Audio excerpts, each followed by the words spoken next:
Hate when you elevate, yeah. They hate when you elevate.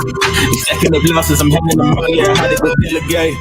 It feel like I'm floating, I'm lost in the moment, I swear I could levitate. They never believed that I would really fly, I had to go demonstrate. I had to set them straight. They hate when you elevate, elevate. They hate when you elevate, elevate, yeah. They hate when you elevate, elevate. They hate when you elevate, yeah. I had to elevate. I'm way too fly. Yeah, I'm feeling myself. Ain't no chance I'm coming down, no. Got a soul view to myself, yeah. Why would I give it up? Why do they want to come take my place? I'm coming in clear, I don't need a replacement. This my rotation. Good. All in rotation. Hop on the jet just how the soundboard sound? Better.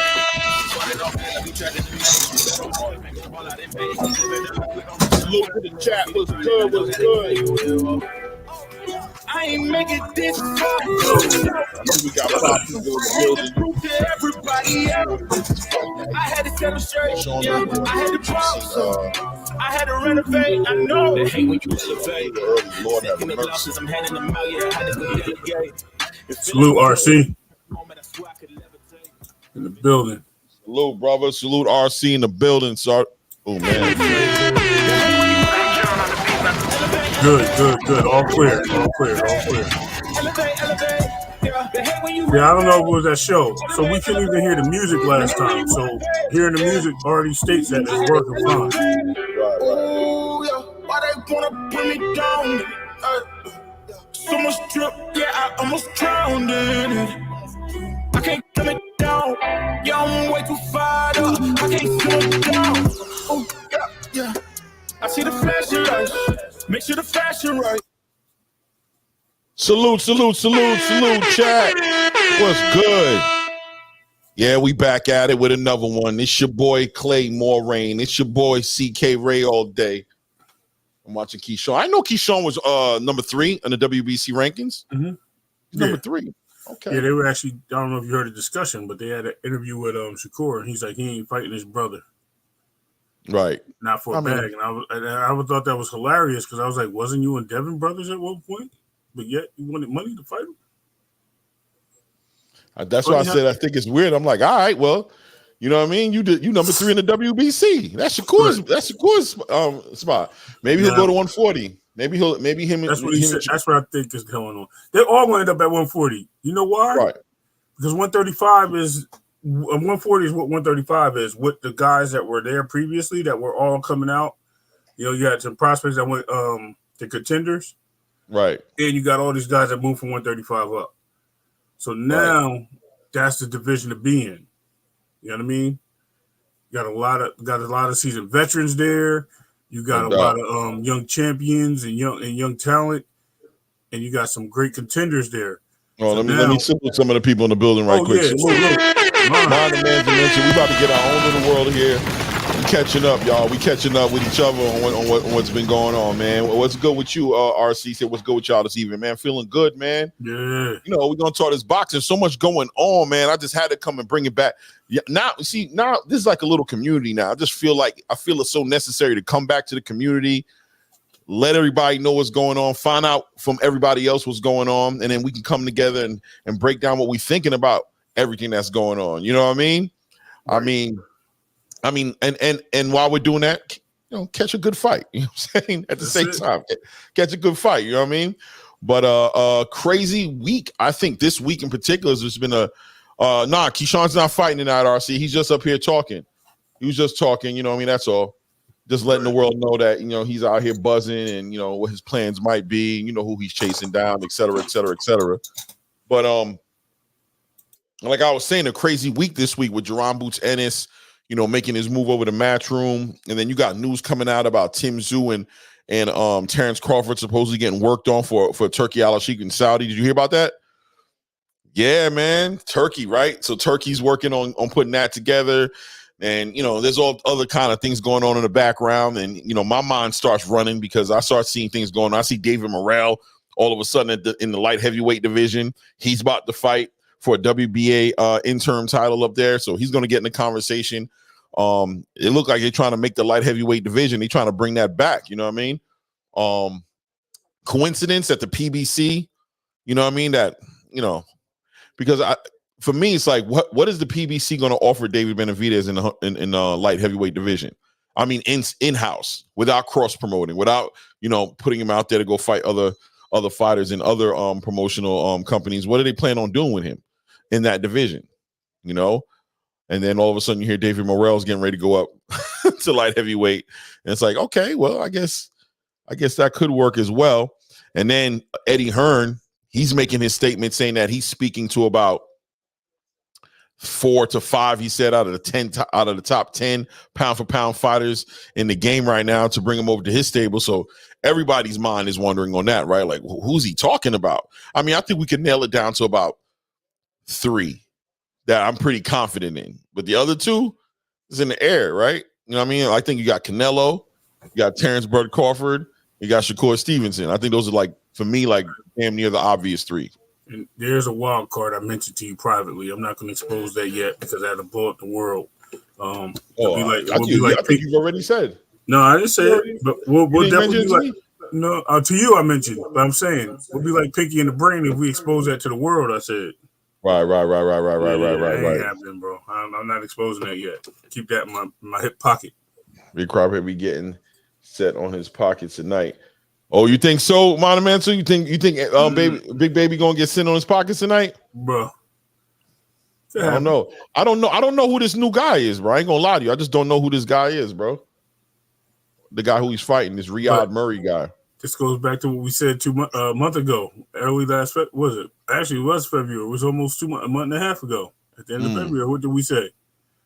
The heavyweight division is only top heavy. Nobody knows anybody there. Right. I mean, that's not our fault. It is our fault because for boxing minds, we should know the divisions, pretty round up. But it's hard when you're not interested in the matches. It's really hard. Yeah. You know what I mean? It's like we don't have a Mike Tyson. We don't have a Holyfield versus Lennox Lewis. We don't have a George Foreman coming back. We don't have these guys no more, man. We have like 6 guys in the heavyweight division that we appreciate.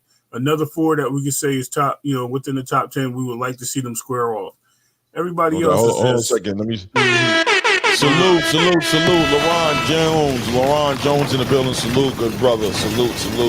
Right.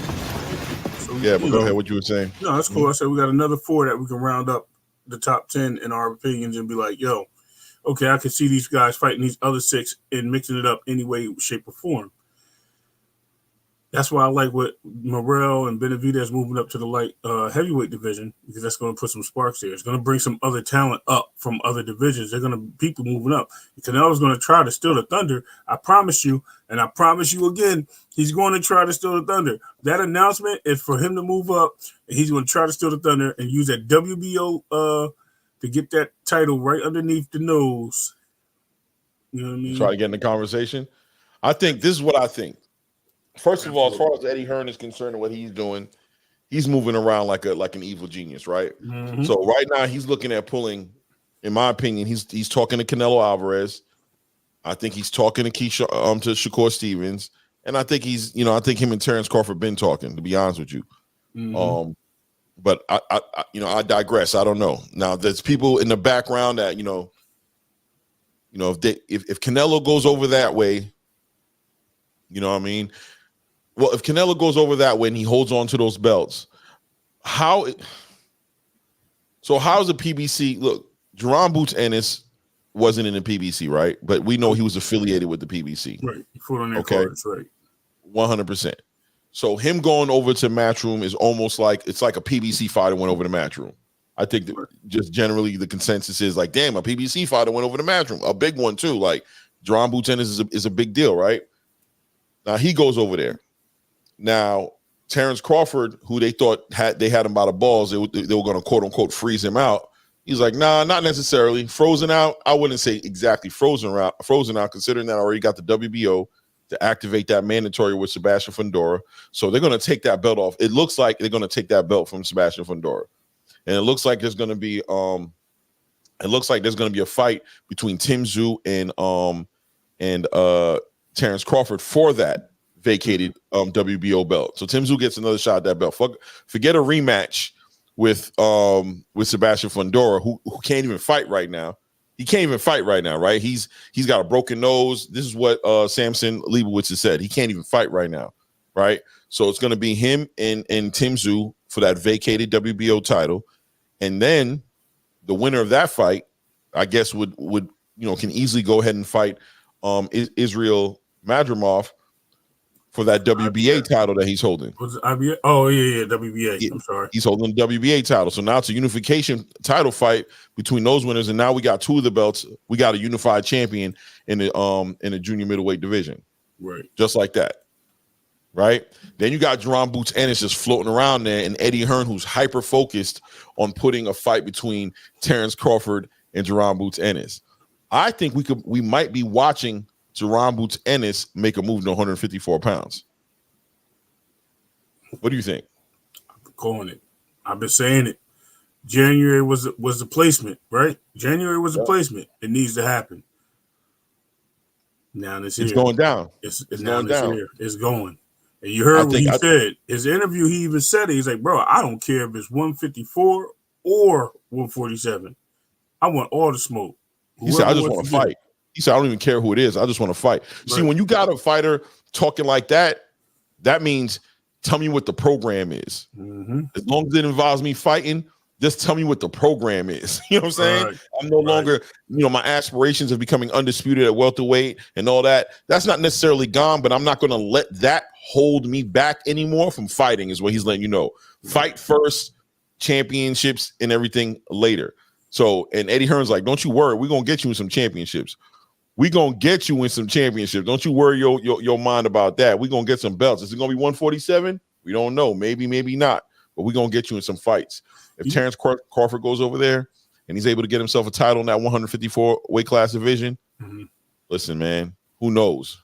And Jerron said the next thing he got planned right now, that they're planning together right now, is huge. He said he didn't even want to speak about it. I heard him say that on YSM earlier today, saying he's like, I can't even just know it's a big thing. He's like, no, it's a big deal. So I don't think it's going to be Terrence up front, because Terrence is going to go handle that business with Tim Tszyu. He's going to get that title. Right. He's going to become a four-weight class. He can be fourth. Yeah. 130. Fourth weight class, right? 35. 130. No, 135. 140. 147. Yeah. And then he'll be at 154. But I'll tell you what would be dope, and this might be one we sleeping on. What if Eddie Hearn's been making trips to Japan and we don't know about it? I mean, anything's possible, right? That's very realistic. Eddie Hearn is an international dude, bro. He's not playing no games.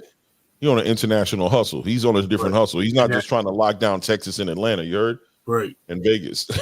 And it's crazy because he could move this dude. He could promise him all types of money for moving out of Japan to fight. He won't see you fight outside Japan. They won't see you in the States. Salute, Andrew Charles. Salute. That'd be great to get in on that deal, bro. Salute, freaking flyer. Yeah, man. That'd be something else. I'm not saying that's possible, not possible. You know what I mean? I'm just saying it could be one of the mystery guys. You know, it's two of them mystery that I haven't thought. Are you talking about Anyway right now? Yeah, I said Anyway. I said his name. Right. Okay. Yeah, man. The other two mysteries I'm pretty sure about. The two guys I mentioned to you personally. You saying another mystery besides Anyway and the other two guys? Right. No. Two of the guys we talked about. The two guys I talked about are the main characters. I think they're going. I think Anyway is a mystery. That can surprise everybody. But isn't Anyway isn't he a top ranked fighter? He is outside of I think Rachel even explained it. Outside of Japan, he is. So anything he fights outside of Japan. But that's what I'm saying. What happens if that contract has been over? We don't know that, right? Exactly. And Eddie Hearn has been like, yo, listen, we could get you international. You know what I mean? You can fight in Japan. You can fight international. We're going to let your promotional team reap all the benefits. Blah, blah, blah, blah, blah. We just want you on our network. 100%. Listen, not to mention Bob Arum's been over there talking to speaking of Anyway, there he is right there. You know what I'm saying? Right now on the screen. But Bob Arum's been working with Turki Al-Sheikh. He's been talking to him. They're about to do a lot of stuff. I mean, obviously, when you see Better Biev is going to be fighting against Bivol on that Saudi Arabia card, that already lets you know that Bob Arum's involved in conversations over there. Listen, man, the cross promotion game is going down right now. Everybody's involved in it, and Oscar De La Hoya is right around the corner. He's looking for where he fits into. He's right there. He's right there trying to get a piece of that what's going on over there in Saudi. Mm-hmm. So, you know what I mean? No, Mason is next up for sure, LaToya Top Dog. You saw Mason tonight, LaToya? Oh, you saw Mason tonight, LaToya? That boy is savage. That boy is savage. He gonna tear the game up. He's tearing the game up. That boy's arrived, man. I'm glad he came out. Yeah, man. He actually had like a little, like the dude he was in the ring with was like, you know, a strong, you know, he had a warrior spirit. Like he didn't go away. You know what I mean? He put that dude down.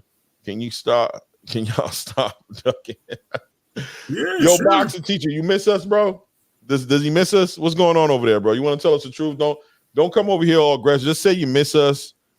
Say you miss us, and it's been weird without us around. You know what I'm saying? Talk to us nice, bro. You know what I'm saying? Because you guys come in here every time we have a live. You come in here and you bring the man's name up, and you know the man don't even like his name being brought up like that, right? You don't even, he doesn't even like that, and you do that. At the end of the day, do you miss us? Do you miss us? It's okay if you miss us, bro. Yeah, respect the OG, bro. Yeah, and every now and then when you come in here, hey man, don't be scared to say something about boxing, bro. Yeah, why not? Say something about boxing. You know what I mean? The like button too. Don't just come in here. I'm not saying don't bring up what you want to bring up, but I'm saying at least, you know what I mean, at some point say something about some boxing too. Yeah. And we could all kick it, you know what I mean? Right. but yeah, man, a lot of stuff going on in boxing right now, and I'm gonna tell you right now, Eddie Hearn is low key. We miss you getting cooked, Clay. All right, boxing T. That's what's up, bro. That's what's up. But that's what's up, man. That have to do with boxing. That's all good, bro. You miss us getting cooked. That's what's up, man. Maybe one day we'll come back, bro. Maybe boxing teacher, hit the like button. Maybe we'll get an invitation to come back one day. Let's see here. LaToya Top Dog says, oh man, okay. It's top prospects up next in 135, but Mason's definitely one of them guys. Yeah, and did you see that top 5, LaToya, that they popped up? It was Mason, it was Emiliano Vargas, it was that Tiger, what's his name? Tiger something. You know what I'm talking about. The boy from I think from Ohio. Tiger something. Something. Yeah, hold on. And it was, you know, they had Megatron, Troy, you know what I'm saying, from Jersey. Yeah. And then they had Andy Cruz up there. You know what I'm saying? Crazy 135 pounders coming up from that prospect list coming up to make 135 a very exciting division. Yeah, 135 is going to be crazy. I think that class that's coming up in 135 is going to push a lot of LaToya. I think a lot of dudes is about to get pushed up into 140 because of that class. I think 140 is about to blow up as well with talent. I think you're going to see a lot of guys like Keyshawn Davis. You know what I'm saying? Possibly Shakur. You never know if he's not able, you know, because it depends on where he's going right now. If Shakur goes to Matchroom, I don't know. Yeah, Tiger Johnson. Yep, Philly. That's his name, Tiger Johnson. I was going to say Tiger Johnson, but for some reason, it felt like a pause-worthy statement, and I didn't want to just say, I don't know why I did. I don't know why I felt like Tiger Johnson was pause-worthy. It is. Yo, by the way, LeBron Jones, I don't think it's prime. I think it's top rank that he has exclusive rights to outside of Japan. But I could be wrong. But we'll see. Listen, everybody has a contract and it expires after a while, so we'll see how things work out.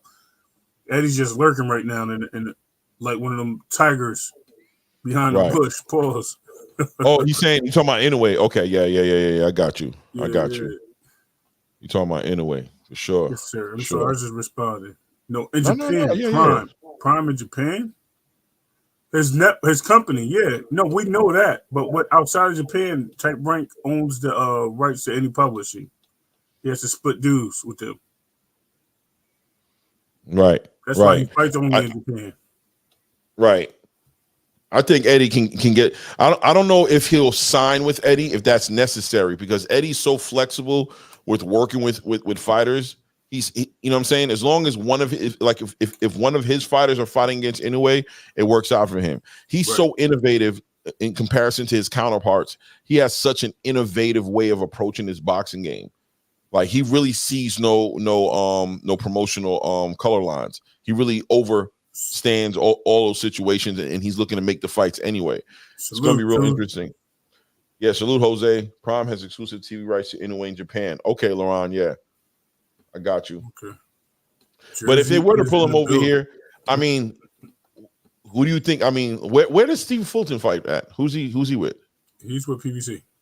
He's with PBC for sure? Yeah. Okay. He might make a move too. We don't know, man. That's what I'm saying. Because he ain't fought in over a year. Right.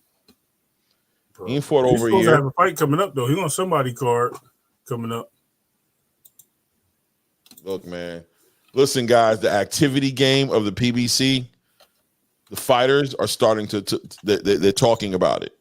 They're rumbling. There's rumbling going on in the ranks of people who want to fight who don't know. It's one thing to not fight in a long time. It's another thing to not even know when you're going to fight next. That's when it's, you know what I'm saying? When reporters are coming up to you and content creators are coming up to you like, hey, when's your next fight? And you're sitting there giving them the same answer, talking about, yeah, man, I'm waiting on a phone call. That shit starts to get annoying. You know what I'm saying? When it's going on a year since the last time you fought, and it's just going and it's going and it's going, and the only answer you got for the people asking you questions is, I'm waiting on a call. Yeah. Latoya said, I need to see Inoue take a drug test in America first. I mean, that's what's going to happen if he comes over here. Yeah, I did say that too. I mean, I want to see everybody take a drug test. He's like a 140 pounder, bro, when he rehydrate. Who, Inoue? Yeah, like 143 or something like that when he rehydrate, man. He's dude solid. Pause. Let me tell you something, bro. As of lately, I've been questioning as to whether Gervonta Tank Davis will ever go to 140. As of lately, in the back of my mind, I'm like, is he going to go to 140, or will he try to make a super fight like at 130 with an Inoue? You know what I'm saying? Would he try to do that instead of going up? Would he go down? You know what I mean? Is he really against going up at this point? And a fight with Inoue at 130 is a mega super big money payday fight. You know what I'm saying? Big money payday fight with Inoue. Big fight. So I bet Inoue 155 when he walks through the ropes. Never know. My guy going to get them guys. You think so, Latoya? You think he going to 140? I'd like to think he is, but Inoue? No, Gervonta. Oh, Gervonta. He might be. I think he's making plans. I think he's making plans. I think he's making plans. I just don't know what direction he's going in. That's all I'm saying. I definitely think he's making plans. No, Clay Tank said he wants Hanos. Yeah, I know. I know what he said last year. I heard what you said. He definitely said that. He said that was going to be his first fight coming back too. Yeah. He said that's what he wants, and that's what Hoodrich said. Hoodrich said his next fight after Frank, he going after Haney. That's what he said, and that's Tank's right hand man. You know what I'm saying? But let's not forget Tank is a naturally small guy. 100% Latoya Top Dog, 100%. That's exactly what I'm trying to say. I'm saying let's not forget that he's naturally a small guy. Would he rather make a super fight at 130 with a world-class fighter like Inoue, pound for pound, two weight class undisputed champion? That's so much money involved in that. Or would he rather go up to 140 and fight Devin Haney and the likes of them, the Tiafimos and all those guys? Do you think he would rather do that rather than go down a weight class to potentially make a super fight with an Inoue, Monster Inoue? I mean, if he's fighting Devin next, he's going to 40 for sure. If he is fighting Devin next, he's going to 140. But guys are wrong all the time. Listen, Bernie the boxer said that Terrence Crawford, you know what I'm saying, was never going to fight Boots Ennis. Was not, you know what I'm saying, wasn't going to do that. He said that he actually had confirmed that he was going to fight Chris Eubank. He had said that on Mill City. Like, yeah, man, that's going to be a big fight. And that turned out to be, according to Bomac, fake news. You know what I'm saying? So you don't know what it might be. Sometimes, your friend in the gym is talking to you and you're talking, from your heart, like, yeah, I want that smoke. But then, the businessmen come in the room, sit you down and let you know, listen, champ. Listen, champ. We got a big old fight with big old bags. Big old bag. You know what I'm saying? Big old bags for you. I'm saying 50 million. You know what I mean? 20, 30 million guaranteed. Pay-per-views are going to go through the roof. Yeah, you can deal with Devin and them later, bro. Come down here first. Because it's easier for him to go down from 135, you know what I'm saying, and go down to a 130 and fight rather than go up to 140, fight Devin Haney, and come down to 130. You know what I'm saying? And fight there. I think if he's going up, he wants to go in one direction and be going up. So you never know. But why he gonna go overseas, fight Monster, and take the risk with old boy being on that jet fuel? Well, I'm sure if that fight is getting put together, I'm sure a lot of boxes got to get checked. A lot of a lot of things got to be addressed as far as that jet fuel is concerned. I don't think he has good management, smart people on the side between Al Haymon, Leonard Ellaby, those guys. They're not going to let him jump in there with the Incredible Hulk. They're going to make sure that boy's Bruce Banner. You know what I'm saying? When he jumps in the ring. But the money still. Tank is a smart guy. He wouldn't go overseas. That guy would have to come to America. That too. Right. That too, Latoya. That too. You know what I mean? But listen, man, Japan got a big stadium over there. Huge stadium. You know what I mean? And he got that whole country. Don't be shocked if Tank don't go to Japan and fight that boy. Because in his own right, Inoue is a huge star, bro. Huge star. Right. He's not as big as of a star as Gervonta is here, but I don't know if it might be arguable. It might be reasonable to argue that Inoue is a way bigger star overseas than Gervonta is. Maybe arguable. I don't know. What do you think, Ray? I know you're on your phone, but no. People don't like to leave me alone. Right. But do you think it's possible that Inoue is a bigger star than Gervonta? Hell no. Okay. No, in his country. But I bet you they don't take in Japan. Yeah. But, you know what I mean? If they know him there, but you don't think Inoue's bigger? No. How many years we got under Tank's belt? Inoue came out of the shadow, the last 3 years, 4 years? Yep. Yes, he did, RC. Tyson definitely did lose to Buster Douglas, too, in Japan. In Japan, you're right. Yeah. Some people said that was karma for him disrespecting that honorary belt they tried to give him. Who, Buster? No, Tyson. You remember before the match, they were trying to give him a belt. Mm-hmm. He was just walking around. They was talking to him, and he was like ignoring the people trying to give him the belt.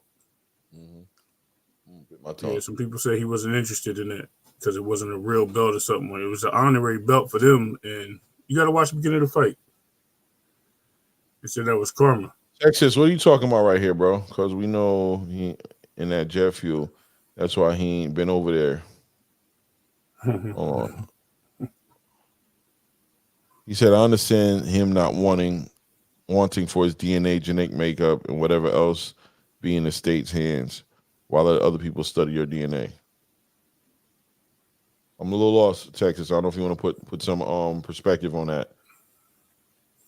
Okay, I got you. I see what you're saying. Latoya said, I'm not saying Tank couldn't go to 140. I'm just saying Tank can still make 130 with power, and a lot of them guys don't have power. So I question that. I think what if you can go to 130? Tank coming back down to one. I'm not going to say he won't have power, but he'll be weak. He's been fighting at 135 now for 5 years? Mm-hmm. And going back down, he'll lose something because he's going to lose his strength. He's going to lose strength going down. That 5 pounds is going to kill him. A lot of people don't think so. They think he can make it easy. Weight drains are hard, especially when you're used to cutting to a certain weight from one. Because Tank's about 148. He don't look like he's 150, but he's about 148, 150. Him coming down to 135 is like a 15-pound drop. Right. Him taking an extra 5 pounds is another 5 pounds off that he's not used to doing and hasn't done in a while. Not saying he can't do it, but you know what I mean? Look what happened to Pedraza when he fought Keyshawn last fight. Right. He came down. He ain't fighting 135 in a long time. It was a long time. And he came down. He had a lot of energy in that first round, Clay? First 2 rounds? What? Pedraza? And then after that, he was gassed. He looked gassed. Oh, yeah, he was doing great in the first 2 rounds. Yeah, pretty much after the 3rd round, that's when Keyshawn turned it up on him. Yeah, he just looked like he was just dried up. Like he couldn't, you know what I mean? He was trying, but he was arguably winning. He was arguably winning the match in the first 2 rounds. Right. You know what I'm saying? Possibly. We don't know for sure. That's what I'm saying. Arguably, I'm saying, you know what I mean? I got Arguably, like he was in the fight. He was being competitive. No, I got you, but I'm just saying those are the things we have to be careful of, because when you're not doing something for a long time, it can come up and bite you like a snake, in the ass, and you don't want that. But the money, when you become money driven, like, you know, I'm just quoting what the champ says. You know what I mean? He here for money. You know, they don't do belts, they do money. So when the money is the most important thing, you know what I mean? You take risk that you know what I mean? You don't think necessarily with the legacy in mind. That sounds like a legacy thought. Like, why do that? Yeah, I don't think he would even. That's why I don't think he wanted to go down to 130 to fight anyway. That's what he said. He said, "You got to come up here. I'm not going down there." My man Musa said, anything to avoid Haney, Tank will go to 118. Wow. Those is fighting words. Somebody in the chat. Yeah, I mean, Latoya, I agree with you. I do agree with you. I think at 130, I've been working all day. I feel it. I think at 130, he's going to bring that power. I think he's still going to be Tank. You know what I mean? I do believe that. Oh, I didn't say he wouldn't have power. I'm talking about his strength. Like, when I say strength, that means like him carrying himself throughout the rounds, and you know what I mean, the endurance of him. You know what I mean? Like, that's going to change. Believe it or not, that's going to change. It all depends how he hydrates. Like I said, 5 pounds is a lot. Yeah, it is. I mean, he was looking nice and ripped and shredded the other day. So we you know what I'm saying? Right. He looked like he has a whole new discipline, and not a whole new, but you know, he just coming back. A lot of people feel like that time he sat down inside of that jail and the time he sat down in his house locked, you know, on that ankle bracelet, he made a decision. Like, he got real discipline. Looks like he was working out a lot and staying very, you know, like he was getting ready for his return the whole time. So he looks like he's in great shape.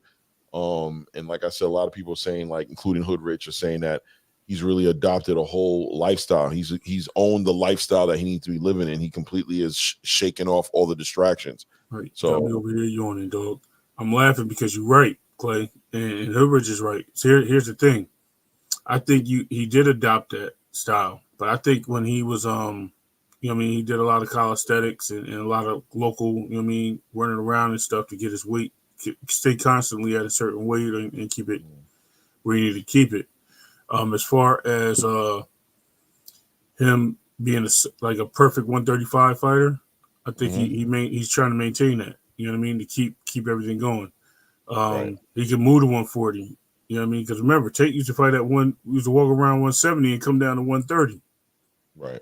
You know what I mean? He used to be at 164 and go down to 126. So, you know, that's when he still had power. As you said, he has power at those weights, right? That's when he was younger, though. So now he's an older guy. The age catches up to you.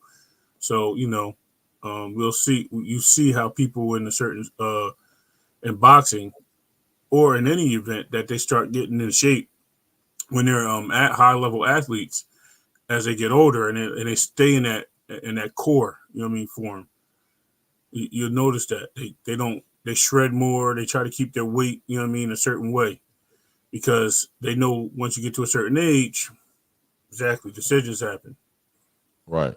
You know what I mean? You start putting on pounds easier and you got to maintain it better. Trust me, I know, I'm living proof.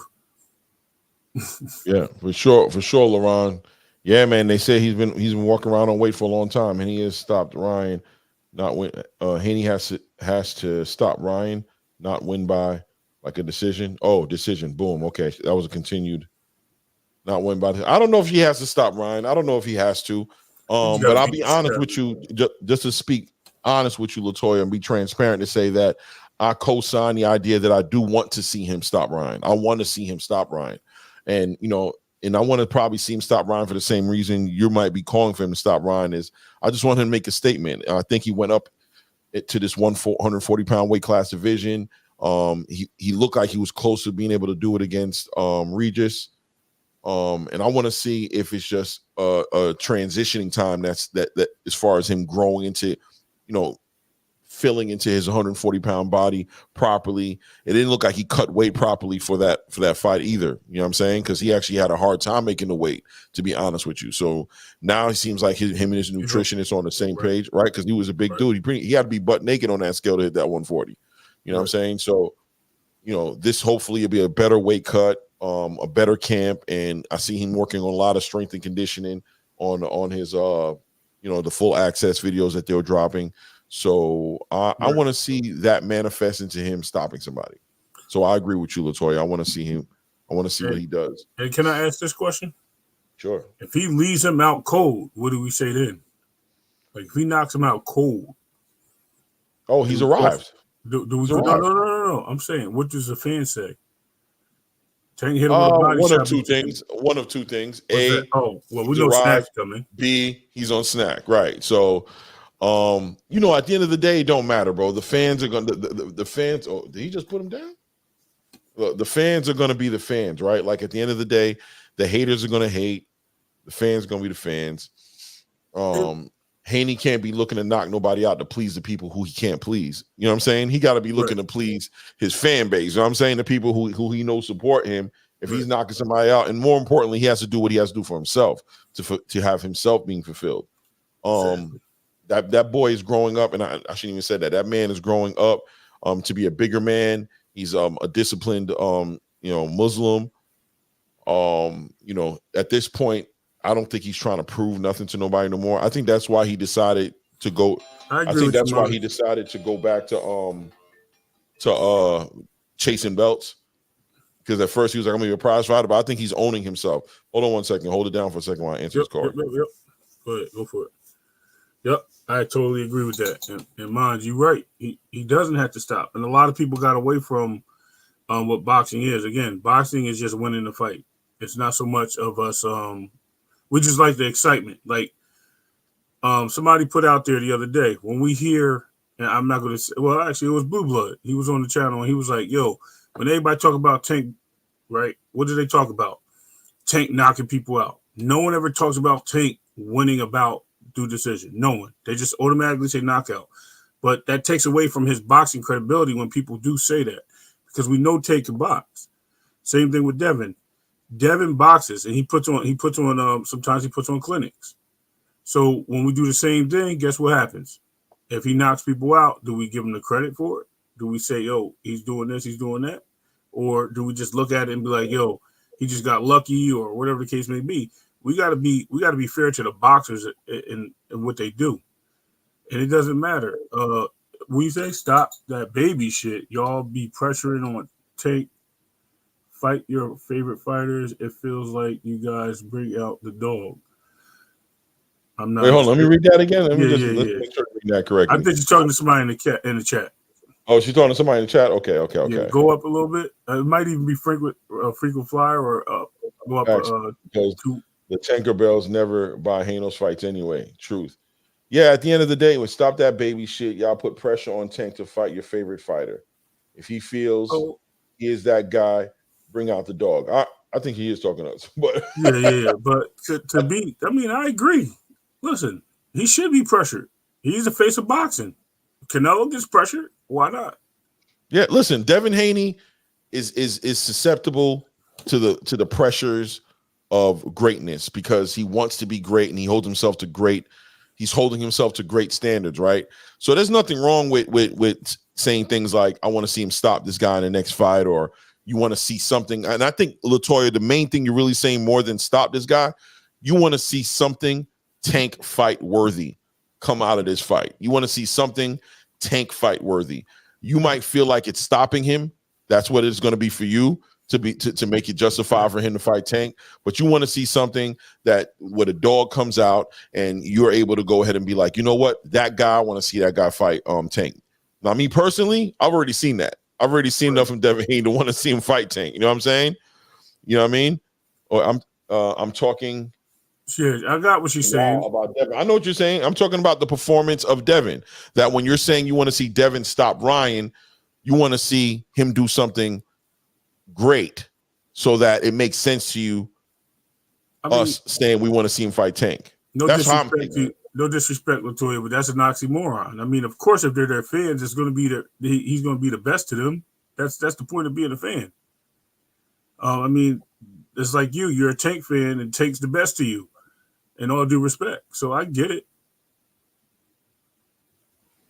I mean, yeah, but Devin fans, he is the best, of course. Just exactly what Ray just said to that, But at the end of the day, he's a generational talent. You know what I'm saying? Me personally, I've seen enough to know the skill set that he's at, and I'm not I know it sounds crazy for me to say this, but I'm not no Devin Haney fan like that. Like, I respect him as a boxer and what he brings to the table. The only person who I'm really a fan of like that, if anybody want to throw that in my face and say that, would be Terrence Crawford. And I don't even feel like I'm like that necessarily with him, but I'll accept that because it's true. I think the man is the best fighter in the world. I just see so many things in him that, I got to give him his respect. But when it comes to the whole Devin Haney, Tank Davis conversation, I really have no dog in that race, except for I want to see them fight each other. Right. You know what I'm saying? And the only thing I see in that fight, and look, this is what I see in the fight. Whether I'm wrong or right, I mean, we won't know until it happens. I just think Devin actually brings something else out of Tank. That's it. I just want to see that. I mean, you can call it for what it is. Tank had a lackluster selection of opponents. Devin has updated his opponents a little bit. You know what I mean? Maybe it's who he fought, what networks he's been on, whatever the case may be. But his opponents have been a little bit more tough. This is why we like the Frank fight. This is why we like the Ryan fight. This is why we like the Barrios fight. That's not saying that Tank hasn't fought anybody, by the way. That's not saying that. We're saying generally, like, when he has fought people that people thought he was going to wash, Pedraza, Leo Santa Cruz, Gamboa, they gave him trouble. And then when he fought people that, like Rolly, he's supposed to dismantle Rolly, but they were worried about Rolly hitting him with a wild punch. They thought Ryan can catch him with a wild punch. Those are just the reality of things. When we watch Devin fight, he only had trouble. How many times has he been hit like cleanly besides Linares and Loma? He hasn't had any clean shots taken on him. So at the end of the day, Loma's really the only guy that established a jab on him at the end of the day. So Devin's definitely unique in his skill set. And I respect both Tank and Devin. So I'm not like choosing sides. I'm just being down the middle on it. Mm-hmm. Yes, what you want. I think, let me pull it up. We building with Latoya. Latoya need to hit a link or something and jump up in here. Yeah, He's like the second or third week with you. We be building with Latoya. She be, let me see, Latoya. Yes, what you want. I think Devin has not been in the right with a guy his age. I'm gonna try to translate that, Latoya. I know what she means. Yeah. She means like he hasn't fought anybody in his age group, which Kambosos was in his age group. That's true. And let's look at it this way. When you go back and look at Tank's fights in the same amount of time that Devin's been fighting, you tell me how many 30-plus-year-olds have Tank fought, and I can go back and tell you those numbers. Because I already did it, Latoya. Just give me the same, and I'll show you who fought more 30-year-old fighters. So we can't use that as a comparison. Because I actually written it down. I got the names and everything, and I can post it right on the screen right now. And you can go check it on BoxRec. Yo, hold on a second. So Jared Anderson just walked into the building, right? Now, before he walks into the building, he poses. What's up, Andrew Martinez? Salute, salute, salute. Yeah, you new to the podcast? Welcome home, baby. Salute, brother.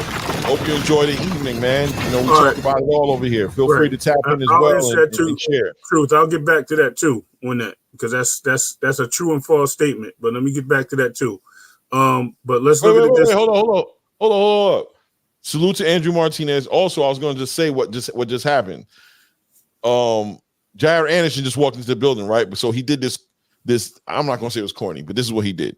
He's sitting on the chart. He comes up in the building, the garage. Did you see it? Are you watching it? Yeah. What'd you think of that? What was that all about? This man, I don't know. I guess he's selling it. It's all good. It's all good, right? It's promotion.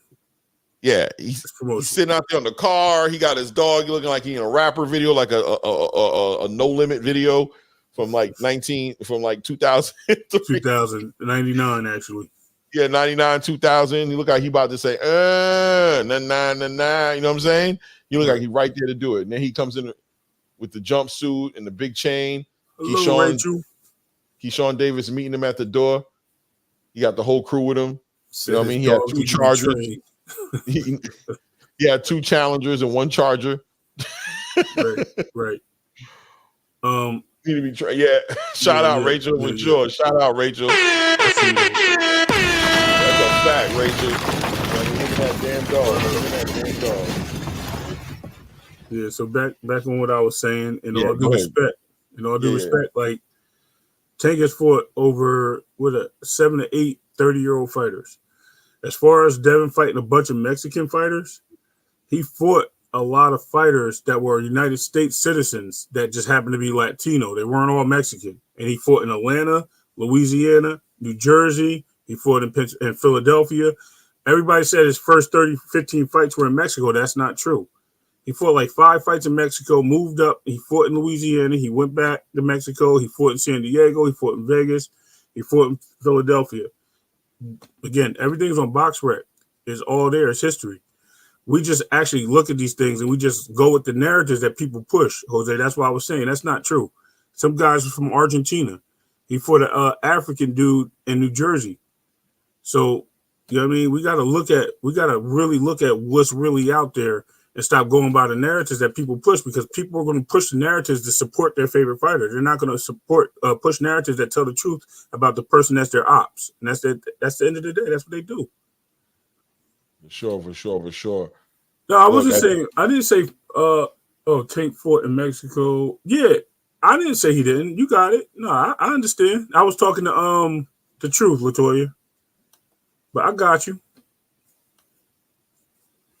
That's right. Yeah. I'm just putting it. Like I said, I'm staying down the middle on this, and I'm just trying to keep it up and keep it even, because we listen to the narratives that people push. I listen to these channels too, and that's all they say. Like I said, Tank has fought more 30-year-old fighters. Tank has fought in Mexico, which I wasn't even mentioning. Devin only fought 5 fights in Mexico before he came out of Mexico and started fighting in the United States. You know what I mean? So, I mean, it's a lot of narratives that just get pushed around. Yes, some of them guys are Mexican. He fought in the U.S., but a lot of them weren't like, you know what I mean, like all Mexican. Say what you want. Tank, okay, hey, you entitled to that. That's good. But Latoya, that's what's up, though. But he ain't gonna beat Haney if you don't fight him. I'll tell you that right now. That's the truth. That's what we're talking about. Fight him, he ain't gonna be nothing but air. He ain't gonna be nothing but air and opportunity. Right. Fighting journey in the trenches before they get in the limelight is always a gritty one for sure. Andrew Charles, salute to Andrew Charles. Right. That's a fact. You know, whatever their stories are that built their journey to get them right here, let that be their story. That's it. But presently, they need to fight. Right. You know what I'm saying? They need to fight because, and we got to understand why they need to fight, right? They don't need to fight because Haney fans want them to fight.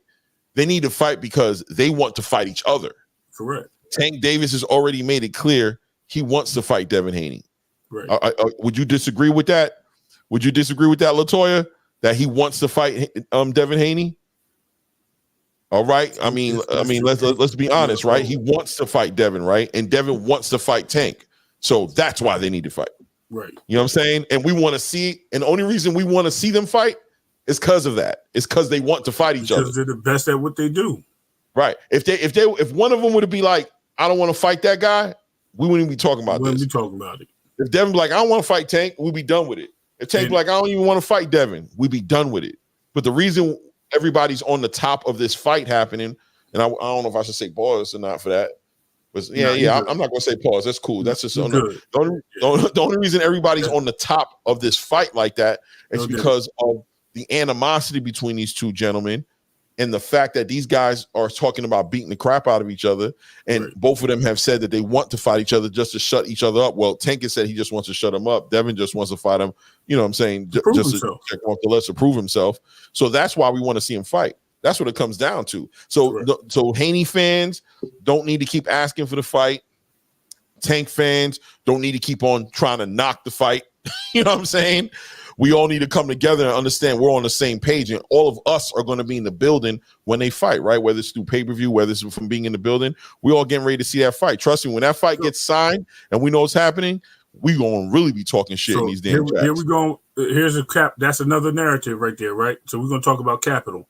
Right now, who's the biggest fight for Tank Davis in the last 2 years that everybody wants to see right now? And 2 years ago, Devin. It's been that way for 2 years, maybe 3. It's been Devin Haney, maybe Tio at one point. So it's not the money. what is he trying to capitalize on? Like, we got to figure that out. So, because it's all it should be about the belt, and this is where we're also as fans getting confused with boxing and what boxing stands for. Yes, you're going to get your goal. We need to get this money up, right? That's what we need to get this money. But guess what? We don't need money. We need to get these belts. We need to fight for championships because there's only could be one at the top of the mountain, and that's what the fans want. At the end of the day, the real fans of boxing want to see champions. Money's going to come and go, just like you spend it, you can make it. Just like you make it, you can spend it. You know what I mean? We're not driving around in Bentleys. I'm not pocket watching into these guys. I don't care about none of that. I'm just straight.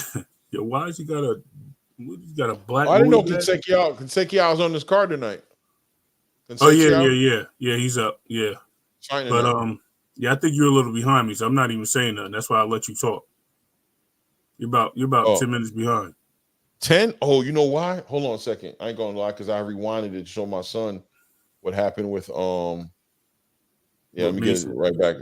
No, I went backwards to show him with the Abdullah Mason thrashing. But yeah, but at the end of the day, you know what I mean? We know what it is. Like I respect your calls for Tank, and I respect Frequent's calls for and mine man. All right, now I'm caught up. Right now we got two fighters getting introduced, right? Right. They just had the judges out of in. Right. But I respect that choice that they have to root for Devin. You know what I mean? I respect it at the end of the day. Boxing is a business before it's a sport. I disagree. Without the sport, you don't have business. I'll meet you halfway, Latoya. I'll say today, boxing is more of a business than it is a sport. I agree with you that it's hard to fight that statement you made right there because of the things we watch happening every day to day when we're trying to see these fights happen, and we have to admit that the business is bigger than the sport today.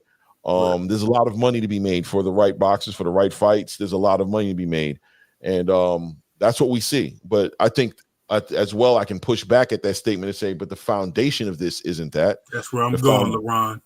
The foundation of this is greatness. The foundation is the legacy. That's the foundation to the sport, right? That's the foundation to it all. And believe it or not, I believe inside of Tank, inside of Devin, inside of Shakur, inside of all your favorite fighters, when they decided to come up into this game and they decided to be boxers, they came in on legacy. The competition. They wanted to be great. They wanted to fight against the best. They wanted to show the world they were the best. Now, as time went by, as they were in the business, as time went by, as they went into the business, they became more business savvy when they got into the rooms with the Floyd Mayweathers and the Leonard Ellerbys and you know what I'm saying. When they got into those rooms, they started to see a bigger picture. So boxing is a business for sure. It definitely is a business first, but at some point, legacy gets involved in the conversation. Who y'all got tonight, Big Baby? I don't know who the German dude I don't know who this other dude is. Yeah, who this Riyadh Merhy guy is. From what I understand, I heard he can fight. He undefeated, ain't he? Yeah, he undefeated. Is he undefeated? I don't know if he's undefeated. No, I don't think he's undefeated. Hold on, I don't think he's undefeated. I don't think he's undefeated.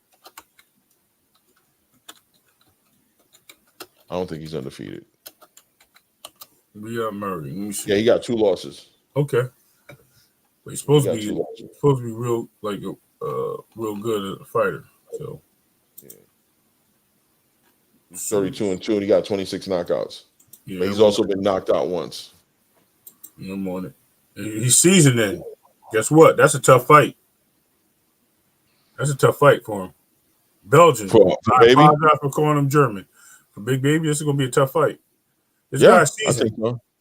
This guy's seasoned. You know what I mean? He's probably he's got 26 KOs, bro. Yeah.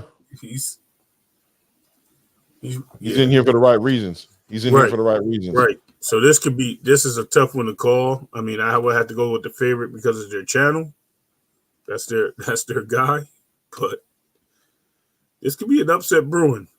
You know what I mean? Listen, especially when let me tell you, it's a perfect storm when I see Big Baby come in there with the dogs and smiling with the gold chain and his crew and the 3 different cars. Listen, man, and then you combine that with I don't even want to box like that much. I want to retire. You know what I mean? You combine that with this dude putting hands on this boy. You putting hands on him.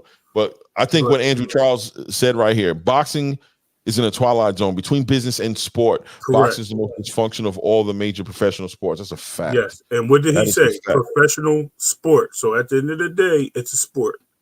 And I put the sport, I understand what you guys are saying, but I put the sport first. Because at the end of the day, it's competition. And that's what sport is. It's all about competition. So, whether the money's there or not, rather how they negotiate it, all athletes get paid, that are professional. It is what it is. And there's some business aspects to all sports. What I was going to say is not even that. It's just the fact that he don't even seem like he talking about fighting Wilder and all these other people. Yeah, this could be going wrong for him real quick. Yeah, he's looking past. He's talking past his present situation. He's looking past it. And he's relaxing. We'll see what he does. But just to tap into what Andrew said here, boxing is in that twilight zone, right? The business and the sport and the dysfunctionality behind it, with the lack of organization and champions don't have to fight mandatories and things, all those type of things, right? The best don't have to fight the best, in that theory. But as fans, I have my question to the community, to the people in the chat. As fans, what should we be more concerned about? As fans, should we be concerned more with the legacy and the competition and the sport, or should we be concerned about the money and what makes sense to them money wise and the business? What are we supposed to be focused on as a fan? What do you find yourself focused on? Let's be honest. You know what I mean? Right. Making the best fights, competition. I mean, for me, competition. 100%. For me, it's legacy, competition, best fighting the best. That's the only thing I gain out of this sport. That's the only thing I gain. Now, Gervonta could be caring about making sure he gets his right cut and that he get all his A-side privileges and that he's getting the biggest amount of money he can get. But as a fan, I'm still concerned about the sport. That's why I'm here. The further this goes away from the sport, the further fans like me get away from the sport, right? And I think time tells the story clearly, right? Boxing is less popular than it's ever been. It's a fact. It's less popular than it's ever been. It is, bro. People don't watch. Not you. I'm looking at LeBron Jones' comment. I mean, I agree and disagree. People who put everything together, and it's a sport to us, the consumer. That's what right it should above be. Is the answer. To my opinion, the answer is right above his comment. The business of boxing is fucking boxing up. As a boxing fan, I give my flowers to the fighter who fights the best. Talk to him, Andrew Martinez. That's exactly how I feel. That's how I feel. Of course, they should get paid. Of course, they should get paid. But it's not our business to get them paid. So the business of boxing. Can I state this? The business of boxing should be setting up things for the fighters. They should have insurance plans and things of that nature, like in what do they have in the NFL, like boxer groups. Like what's the NFL got? The Player Association. They should have a Fighters Association. They should have somebody there to support them and back them up. All they have is sanctions, and all these sanctions, you got twisted judges, you got, sanctions pushing fights and calling the referees stopping fights early. Paying people off. This is all the things that people talk about and discuss it in fights. The wrong opponent getting awarded the belt and wins. All this stuff happens. That's because of money. And that's where the business part comes in. And regardless of how you look at it, that's the facts of the business. And when it takes away from the sport, we look there and say he was robbed. Or we look there and say, oh, what happened? I'm starting to hate boxing. And that's what it takes away. And that takes away from that. So legacy is I can't say legacy versus money because money comes with the legacy. Like I'm saying, hold on, right? Go ahead. Well, I'm saying there's two different groups of people in this game. One group of people are going to be concerned about the money. Right. We're never, nobody on this side of the fence is saying that these boxers should be fighting for free. That's not what we're saying at all. What I am saying, though, is as a fan, Latoya, we don't need to be concerned with their money. Nope. Yeah, you know what I'm saying? We were supposed to be concerned about the best fighting the best. So when I read you say money, if I'm a fighter, I want money to risk my life to entertain the people. You can die in that ring. Y'all coming from being a fan. Where are you coming from, LaToya? Are you a fighter? Can you say that's what I want to know? Money? Yeah, because she says y'all coming from being a fan. So where are you coming from, LaToya? Right. Are you coming from? Are you a fighter? Are you coming from the fighter's point of view? Or are you coming from the fan's point of view? Does the money save them? I want to know. Are you arguing? Because if you're arguing and being an advocate for the fighter, you know what I'm saying, and you're concerned with their money, I understand where you're coming from. Then you're not a fan no more, right? You're part of the business of fighting. You're concerned about securing the bag, making sure they get paid. But where inside of all, while you're doing that, are you also interested in seeing the best fight the best? Right. At what point does that become the biggest part of the topic? Because you're not a fighter, unless you are. I don't know. But as far as I know, you're not a fighter. You're a fan just like us. So it's funny what you just said. You just said y'all coming from being a fan. Where else is there for us to come from? Where else are we supposed to be coming from? Like, are we supposed to be coming from the point of a fighter? We're not fighters. We're fans. Right. I didn't last time I checked. You know what I'm saying? So in other words, what you just said right there is we're right where we're supposed to be. We're saying what we're supposed to be saying. Right. Because maybe there was a little confusion there. We are fans. So that's where we're speaking from. Where are you speaking from? Are you speaking from the position now that you've clarified what a fan is supposed to be doing and what a fighter is supposed to be doing in that statement? Where do you sit in the conversation now? Look in the mirror and identify who you are to yourself, and then let us know: are you the fighter or are you a fan? You know what I'm saying?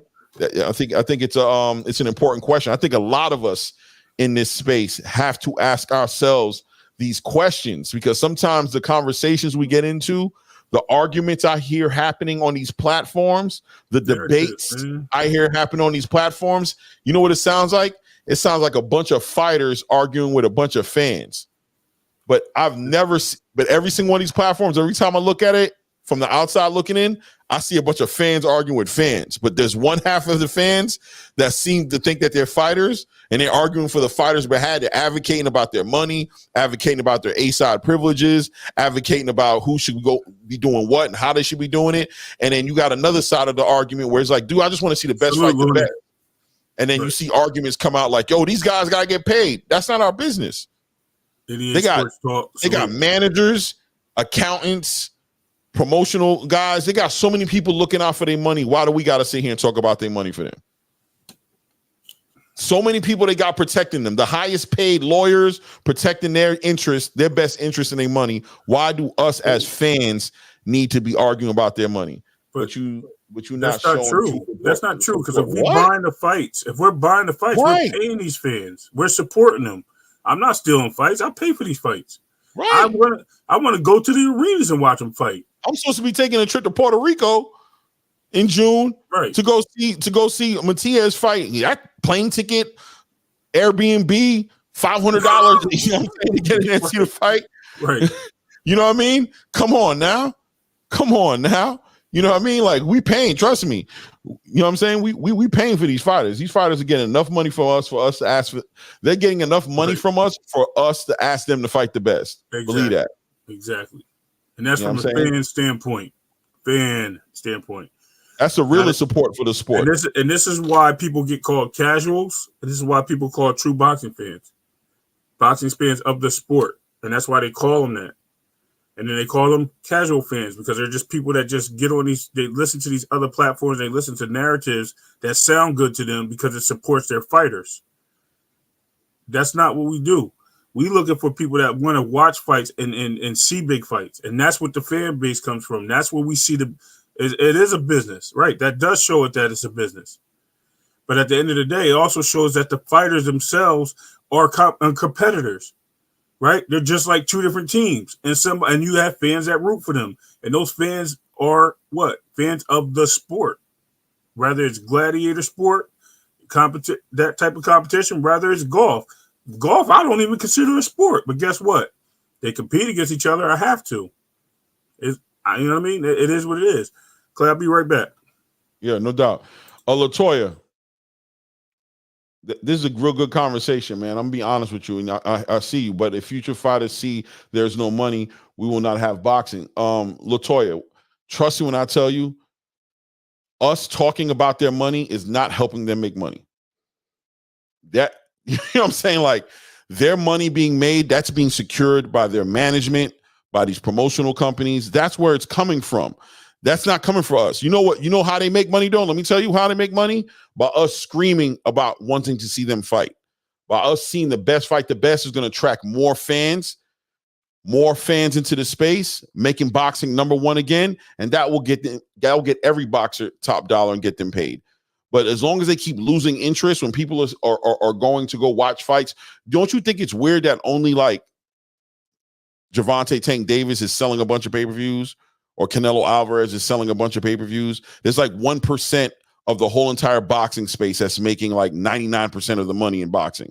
Think about that, right? Why is that? That's because we're not getting great fights. Why aren't we getting great fights? Because the best aren't fighting the best, right? Because of the politics of the sport. Because we get satisfied with watching that 1% fight and we won't even know about anybody else of the other 99% of the boxers that are in the space. If the fans do their jobs and support fighters by asking for the best to fight the best and continuing to buy pay-per-views, continuing to buy tickets to these fights, we're doing our job. That's our job. Our job isn't to sit there and regulate their money and see how much money they're making and argue with each other about their money. Our job is to ask for fights. That's what we're supposed to be doing as fans, asking for fights. They can't lose. That formula has, used to work great back in the day. Today doesn't seem to, nobody has faith in that no more. Casuals don't know anything about the sport. I don't feel that makes you a casual if you care about the business of the sport.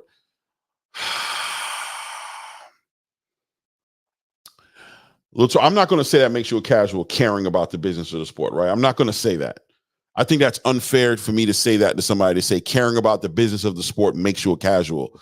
I think that's a nasty jacket to put on somebody. It's almost it's disrespectful in so many ways to say that. But I will say this: there's an order, right? There's a protocol and there's an order of importance based on who you are in the sport. So if you're the fighter, there's going to be an order of importance that makes sense for the fighter. But as a fan, there's an order of importance that comes for the fan as well. So for the fan, the most important thing should be legacy. The most important thing should be the best, seeing the best fight each other. That should be our most important thing that we're doing. The business of the sport is an interesting conversation. It's an interesting conversation to understand how the workings of the business of boxing goes, and we can speak about that. But we should never allow the business of the sport supersede the importance of the legacy of the sport for us as fans, from the fans' point of view, if that makes any sense. Like my man Country Wayne say, let that sizzle in your spirit. Yo, they are throwing bows in here. These two guys, Delgado and Thomas, they're throwing the kitchen sink, bathtub, everything at each other and dragging their feet too. What is going on here? What is going on here? Did he spit his mouthpiece out? What's going on? Oh, yeah, he had spit his mouthpiece out. What's up? Nice meeting you. Andrew Martinez. Oh, you about to leave, Andrew? Latoya, we should get on. It's not. Wait. Andrew, let me go back up here. We don't know what goes on in negotiating the fight. 100%. Latoya, Clay and Ray, the term casual is used loosely on platforms to discredit a perspective on an argument. 100%, LaRon. 100%, LaRon. Yeah, I try not to use it, the word casual in a disrespectful way. You know what I mean? Try not to use it, throw shots at anybody, right? I try to use it more so to describe people who aren't watching boxing as closely as we're watching boxing, as the hardcore fans, the people who are just concerned with, the surface layer things, but not to diss anybody, right? Like I would never diss somebody. Well, I don't know if I would never. Let me stop lying. I was going to say I would never diss somebody and call them gay. But I might. I ain't go hold, but that's wrong. It's wrong to do that, right? Because there's actually gay people out there, and why should who they are be a diss to somebody else? You know what I mean? It's just more of a identification more than anything. Let me see here. We don't know what goes on in negotiation. I don't think money could be spread around more. Hold on, let me put it up here because I don't got my glasses on. I do think the money could be spread around more or if I had to make a suggestion, investing all the money in one or two fighters isn't going to grow the sport. 100%, Andrew Charles, 100%. Latoya says it's not like basketball or football. Latoya, to us as fans, it should be. To us as fans, it's supposed to be like basketball and football. As a fan of boxing, the fan should be looking at it like basketball and football. Two guys competing in the ring, may the best man win. How can this guy win? How can this guy win? Andrew Martinez. It should be basketball and football for us. For the fighters, definitely not basketball and football. For the fighters, it's life and death. They don't play boxing. But for us, basketball and football, 100%. 100%. It should be basketball and football for us. Jerseys and everything. Sis boom bop for my team. You know what I'm saying? Just like that. That's how it should be. Right. Latoya, Top Dog, we should get on fighters. On the fighters, we should get on the promotion and behind the scenes. For fans, that's not our lane. Yeah. That's why that's the business side of boxing. Like anything else, there's a business side. If you work for a company, there's a business side. If you go to a hospital or a medical facility, they have a business side and they have the health side. We don't tell the nurses and other employees in there like, yo, y'all should be. I'm done with the topic. I know she is. I'm just saying. No, look, salute, Latoya. We could be done with the topic. I really had a good time talking with you about it. I know we'll talk about it again. I like her comments though. Like, listen, it's good to build on. There's no disrespect. We like it. No, yeah, that's what I'm saying. I'm saying at the end of the day, I understand when the topic gets burnt out and you kind of get tired of it, but it was a great topic to talk about, and I'm glad that you hung in there like you did, and kind of like hopefully you understood where we came from a little bit as well. I definitely understand where you're coming from as well, but we'll talk about it again. I'm sure it won't be the last time. Yes, Andrew, you're right. No, just saying hi to Ray. Okay, wait, this is a good fight. Right now. Yes. We got Andrew back to back here, so. It's a dog fight. No, just saying hi to Ray. People talk to business in the sport. It sound like they know same shit. Let's be real. Okay, Jose getting big. That's probably what Latoya was saying. I'm done with the topic. Yeah. Listen, I don't want to beat her up. It's not Latoya beat up party. At the end of the day, I respect her. You know what I mean? She's really genuine in what she's saying, and I understand where she's coming from. I think Clay does too. You know, because we see it in today's world of boxing. So I definitely get what she's saying. No disrespect. You can't have a mandated playoff in boxing. You can't force people to fight. We like basketball because of the playoffs. Yeah, Andrew. Not true. 100%. No, hold on. Wait. I do agree with you. I agree with you. But boxing should be that way. Right. You know what I'm saying? Boxing if boxing was that way, if it was like basketball and football with the playoffs and the mandatories and all that stuff, it would be way more interesting, right? If the best was really fighting the best, if the number one guy really was the next in line to fight for the belt and he fought for the belt, it would make boxing more interesting. Okay. So here we go with the playoff system that didn't really work out too well. They tried it. They RC. 100%. That fight was sloppy as hell. That was like that was like a fight in a parking lot or like boxing in a bar, when they put the gloves on and drunk people fight. Those guys that just sit on those daggone bars where they had those rocking bowls. Right, but they were connecting though, man. They were swinging sloppy, but they was connecting. So to answer anyway, let me answer this. So boxing had the Super 6 tournaments, right? They also had the tournament with the WBC, which T.O. bowed out. So those are tournaments. Those are playoff systems, however you want to look at it. And at the end of the day, to answer your other point, that you can't have mandates. What is a mandatory? A mandated fighter. So we have those things. It's just who is living up to it. Boots' mandate is not fighting him. He doesn't want to fight him. They have that option, so they have to move next in line. Those things happen. We can't hold them. We can't hold those things accountable. Then Hitchens wouldn't be able to back out the Matias fight. That's not true because the mandate has to accept that. All right, here's a question, frequent flyer. Let's just look at tennis for a second. And you got the number one draw, right? And you got the number 3 is playing the number 2 in the world. Number 2 wins, but number 2 does not want to play number 1. Do you not like reward the number 3 fighter as a backup to play number 1 since number 2 just bowed out? You have to bring somebody else in. You can't just let number 1 just walk away with a title. You have to have somebody they play against. Guess what? That's not our fault that she didn't or he didn't want to play in this match. It is what it is. Oh, that was I mean, that's why you have different. That's how you have a ranking system, because it's on to the next. At the end of the day. Yeah, for sure. If it was like that, boxing would be a little bit more credible. I agree. What I mean? Boxing has lost a lot of credibility over the past 10 years or so. You know what I'm saying? It's just the truth. And it's probably been going down longer than that. And you hear the boxers talking about it. You hear analysts talking about it. You know what I mean? Trying to figure out how to make this is Turki Al-Sheikh's main reason for coming into the sport in the capacity that he's coming into it, right? He says it like he wants to bring something back. He recalls the great old days of Larry Holmes and Roberto Duran and Sugar Ray Leonard, and he wants to bring that back, right? When the best fought the best. So if you see people trying to fill in those spots, it's because boxing has digressed in the status from where it used to be. And what's caused it? Well, the business has caused it. Let's be honest. When we talking about when we talk about Al Heyman, we're talking about somebody who came from the music industry, right? Who's used to making big concerts, managing artists, entertainers, and he's now coming to boxing. And the good thing about him being there is that he's getting the boxers paid more than they've ever been paid. But I don't think it's no coincidence at the same exact time that boxing has gone down to a degree off the strength of the number one complaint that's being made across the board: the best aren't fighting the best. And they don't have to fight the best. The sanctioning bodies don't care. Nobody cares. And the worst thing of all, the fans don't care anymore.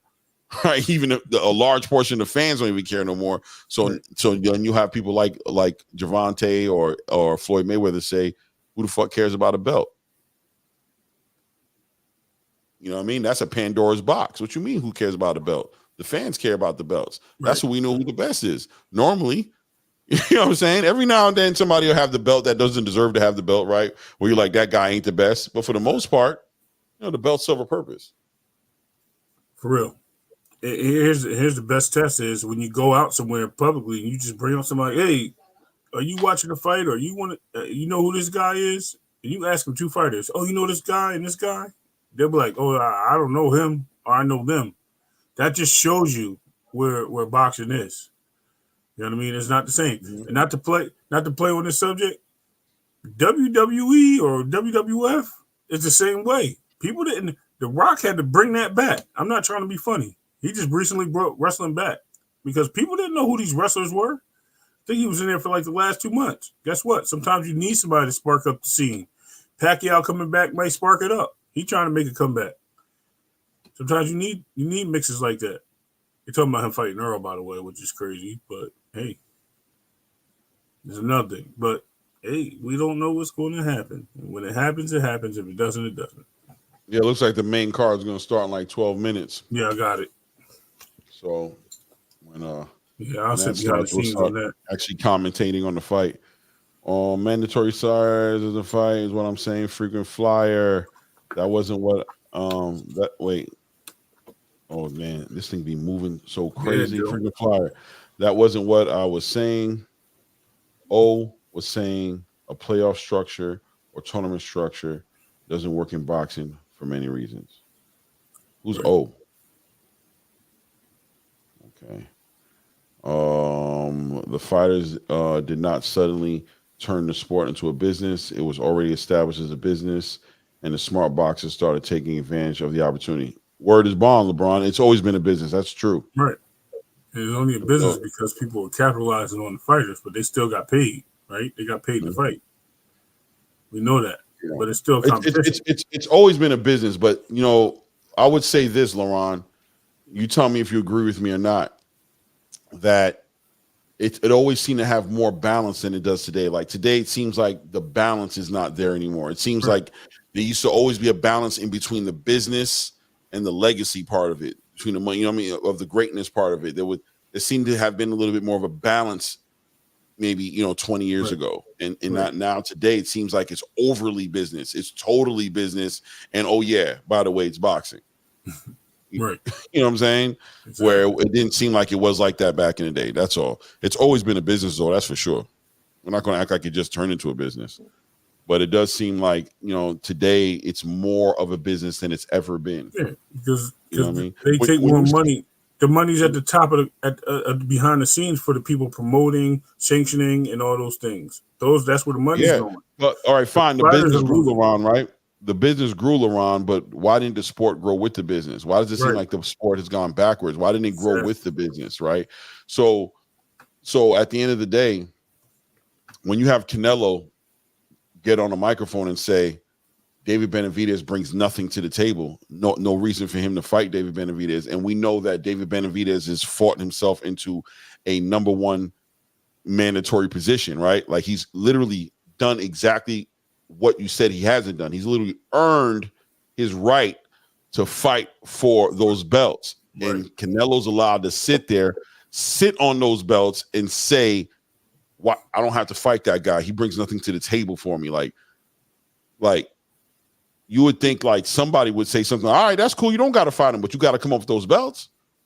That's cool. You don't got to fight him, but you can't hold those belts. You can't just blatantly not fight the mandatory because you don't feel like fighting the mandatory. You can blatantly not fight somebody and you're not a champion and just say you don't want to fight them. People could say you're ducking, not ducking. People can have their opinions on it. But once you get the belts, now we're talking about the sport of boxing, not the business of boxing. That's why Gervonta Tank Davis doesn't like belts, doesn't care for belts, because he doesn't want to be held accountable for no belt rules. He want to fight whoever he feel like fighting. Once you're sitting on those belts, now you're supposed to be held accountable to the laws of the sanctioning bodies. So how does he come out and just blatantly say that man has nothing to offer me, but he's sitting on 4 belts?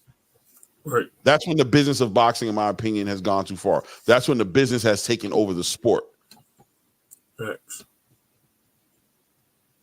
You can separate it the way you're trying to. You can't separate it?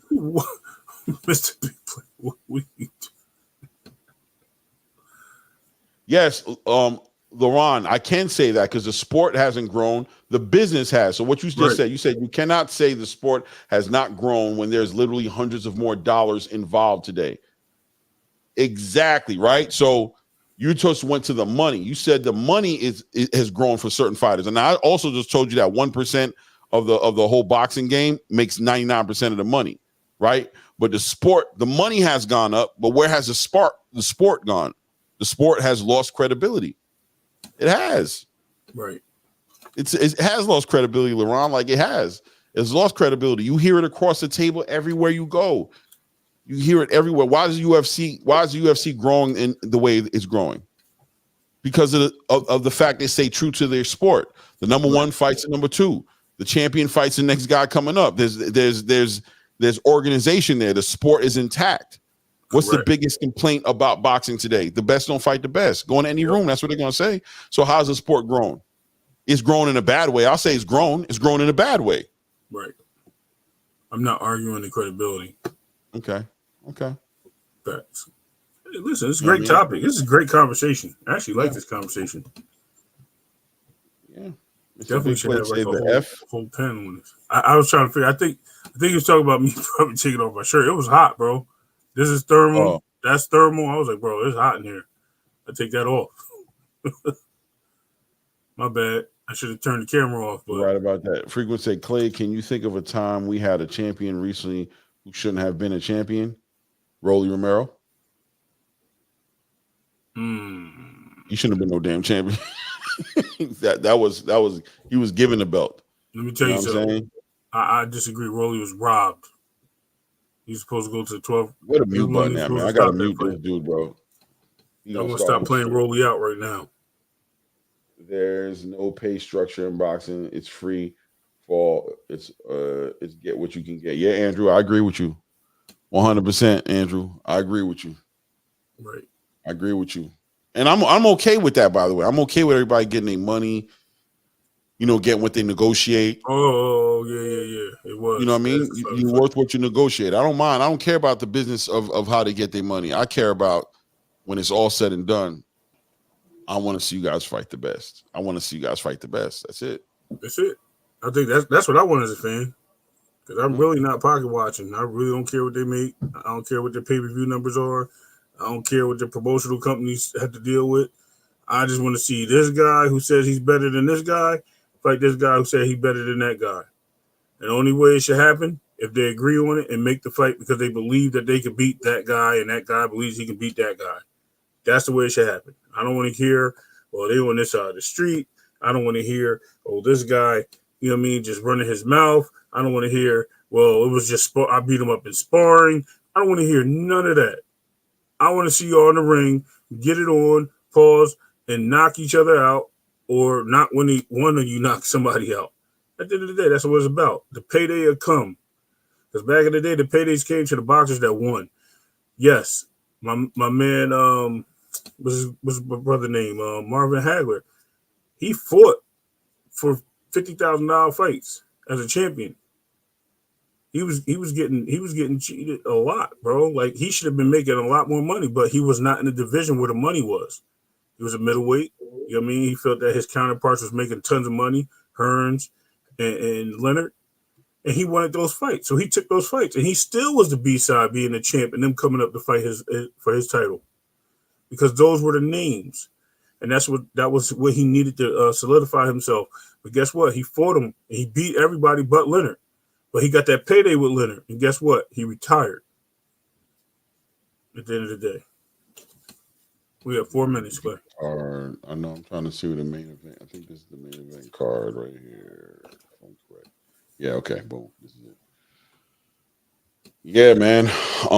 You know, this argument can happen every single day, man, because the art of boxing from a fan, the art of supporting boxers from a fan's point of view is cloudy today. It's just not like it used to be. It used to be a clear way. You know what I mean? It used to be the fans used to have a job, and they used to be concerned about doing their job. You know what I'm saying? Now the fans kind of want to be in the business of boxing a little too much. Y'all arguments are valid. I just think the convo becomes a little convoluted through text. 100%, LaRon, you're right. 100%. 100%. It's the main event starting next, or the main card. The main card is getting ready to start in like 3 minutes. Andrew, and we're going to be talking about the fight at that point. We're going to be talking about the card at that point. This is the one that we've been waiting on. This is the one, and I don't want to hear I couldn't catch him. He ran from Ryan. Freaking Fire said, Ray and Clay, do y'all think Kambosos deserves to be a champion? Deserves to be a champion? Yes. Listen. Yes. He definitively beat Teofimo Lopez. 100%. Definitively. And you know why he deserves it? Because Teofimo Lopez had the opportunity to fight Devin, and he chose to go fight Kambosos. So you look at it in that sense. The reason why he deserves it is because he beat that boy, man. Period. He beat that boy. I agree. Kambosos won that fight. He deserved to be champion because of that, because Teofimo was the champion. So right. Yeah. The mental makeup as boxers. Right. The mental makeup as boxers has changed. Boxing has all been a business, but boxers took pride in wanting to be the best. 100%, Mr. Big Play Bray. The business was always there, but they still always wanted to be the best. They always wanted to fight the best and show that they were the best. Listen, let me just give a shout out to LaToya, because this conversation is fire right now. I like this conversation. I really want to give her a shout out for this. And I know she's done with it, but it's dope. I think she bounced on us. All sports across all platforms are literally classified under the terms sports and entertainment. That term entertainment is discussed under business. 100%, LaRon. It's a fact. That's a fact. Looney, Top Rank had us staring at an empty arena for 15 minutes. They dead wrong. 100%, Looney. I think those fights just ended a little earlier. I think I'm gonna be real with you. I think Abdullah Mason messed it up. She said she here. She holding it down. Salute to LaToya, the queen up in here. Dope conversation. Thank you so much. Thank you. She's back in the building. I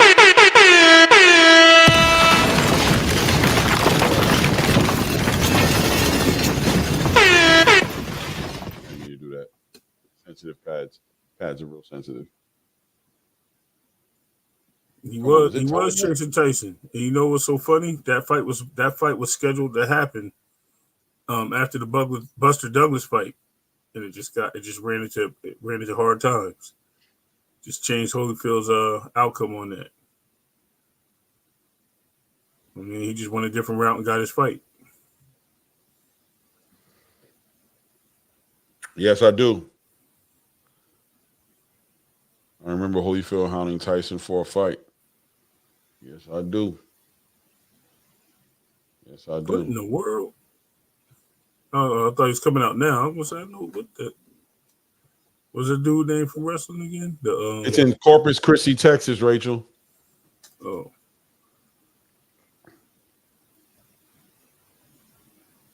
Did you screen go back?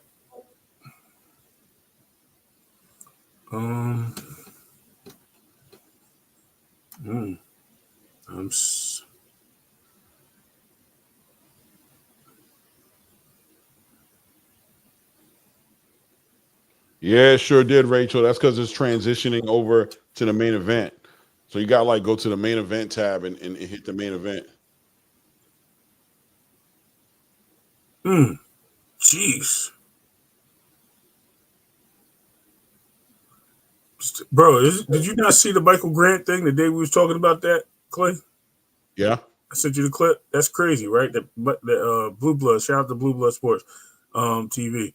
He literally said the same thing I said. Like, Michael Grant was a hype job. They built him up. They told him he was ready. Lennox didn't want to fight him. And Lennox was like, nah, I'm not scared of him. He's just not ready. Got in that ring with that man. KO. And after that, his career was over. I think he got dropped 2 more times and he just retired. These are the things we talk about. That was just the Tinkerbells plugging in the. They still in the fight. It's a free fight. Frequent. You frequent funny.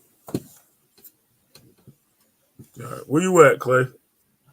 I'm at the beginning of the card. Oh, it's showing the little highlight reel of Big Baby putting hands on these dudes. Okay. Yeah, I'm at the Kasakiel versus Jose Guardo right now.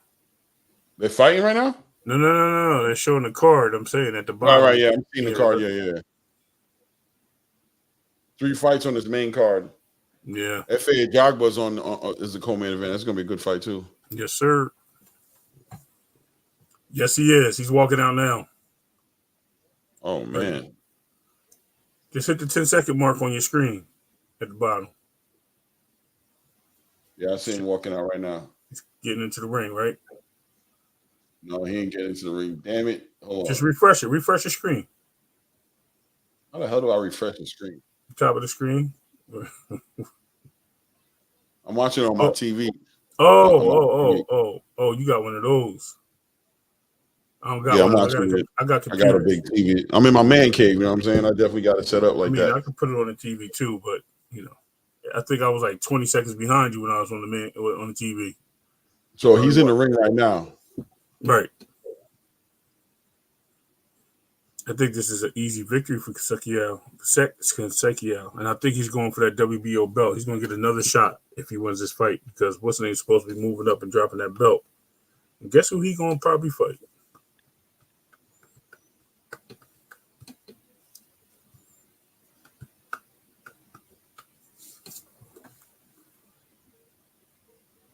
Right. Yes, Rachel. He was.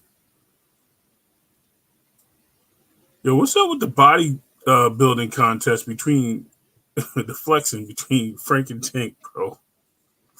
Yo, they showing they in shape, man. Bro, Yo, I'm gonna tell you. I know, but it's just bro, come on, man. They showing they in shape, man. They flexing. What are you talking about? You know what it is? They trying to let us know to get ready for the summer. What exactly? That's what they telling us, right? You start getting on that keto, you know what I'm saying? Right. Yo, Ray, Clay, go out there, man. Start working out. You ready for the summer, bro? Beach season coming. That's it, man. Where my son at? I want him to make me some popcorn. I'll be abusing my son. I ain't gonna lie. I was about to say, Clay, that. I'll be calling for the crazy shit like, yo, make me some popcorn. So you lucky because you got somebody to do that. I gotta wait hand and foot because my wife's foot which is funny. She doing good though. I know you was about to ask me. Yeah, She's doing good. She's recovering fine. She's upset she can't really move around. So I know you're not upset. You like good. Sit right there. Don't you bother me. I'm be over here. You stay right there. I'm not gonna say that out loud, but maybe. Maybe. Allegedly, that could be. That could somebody could say allegedly. that. Allegedly. Tank in the best shape I've seen him ever. Probably Frank obviously in shape too. Yeah, man. Yeah, he's on that snack. Devin, Latoya, 100% Devin. He on snack. There we go. I'm just kidding. I'm just kidding. Yo, he about to beat this. Both meet each other in the middle. Consequio's attacking that body. Yep. And so is Gordado. Gordado's attacking the body. They meet in the middle, but Consequio's walking him down. Yeah, he about to knock him out. Ooh, Consequio with a nice left hook. Oh, Consequio caught him with a nice right hook over the top. Wow. Let the hands go, man. Come on, Consequio, make this a quick fight. That way I can go to sleep early tonight, bro. Let's get to the main event. Look like he's trying to. Oh, but Gordado done opened up on him too. Yeah, well, you're a little behind me. You'll see. Oh, they trading shots. Looks like a Mexican bar fight. Pull the cab driver up, what you say? Yeah, looks like a Mexican bar fight, but like somebody to knock somebody's Corona over and they're not having it. Move out the way. Look like two Mexicans just moved the tables to the side. Oh my God! They moved all the chairs to the side. You know what I mean? Shout out to all the Mexicans in the building. Yeah, only y'all give it up that way. Y'all know y'all dogs. Y'all know how y'all give it up. You guys know how y'all give it up, bro. Don't even do me like that.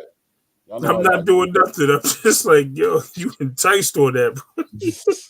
You were promoting these fights. Mexican finishes Corona right quick. Like, hold on 1 second. Finish it, put it aside. Tell everybody to move the table. Move the table, Holmes. Move the tables. Move the table. We're going down. This guy got me fucked up. Got to take his big hat off. Yeah, let me take my hat off. Somebody hold my hat. Don't let it touch the ground.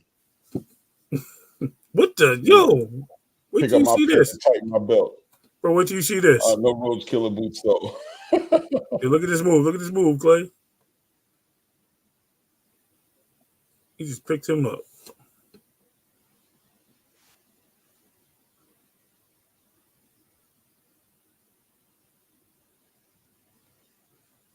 Yo, is Consequio really Bernie the boxer in disguise, bro?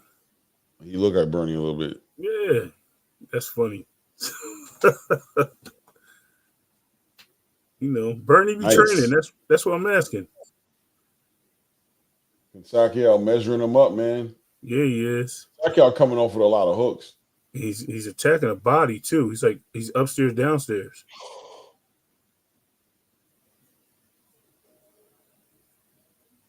Tim Bradley.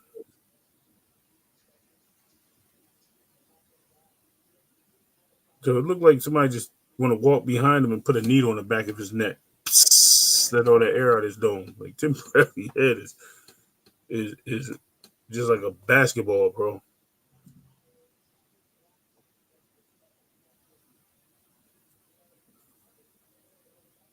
Yo, can you hear my TV? No. Good. Good.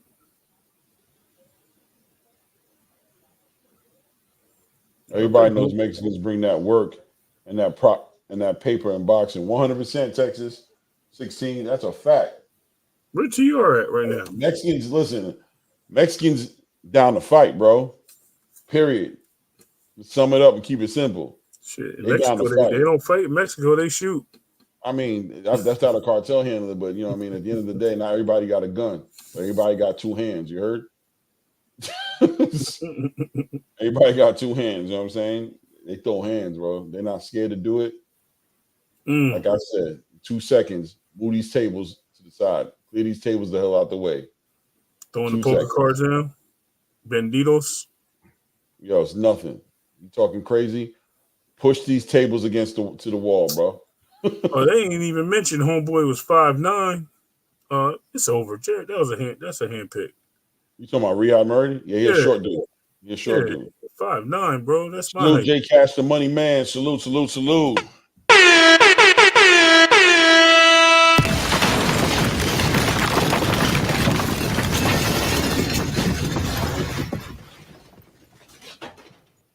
Yo, Robinson is. Ezekiel just walking him down, taking the time. But Gardo a game as hell. Where's he from? Oh yeah, he's from Mexico. Mexico, yeah. Makes sense. Yep.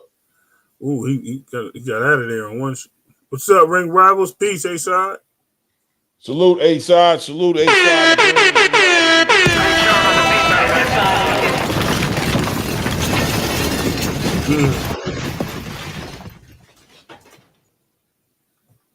But yo, Ezekiel keeps letting off with hooks. Like he's not setting up anything. Like he's trying to, I don't know. You know, when he come off with like the fight he just had with Navarrete, that was his last fight he had. It seems like he's trying to make a statement. He's trying to set him up. He's trying to really get him out of here. You want that title shot again, bro. You want that title shot. I think it's time for him to go to 135 too. Navarrete, one of those Mexicans that would be smiling the whole time, beating you up because he knows he don't look like he can fight, and you picked the wrong one. His chin like this though. Yeah, he got a moon chin. Looks like you want to just, you know what I'm saying? Like you just be able to hit him right on the tip of that shit, put him down. Catch that boy. Beep.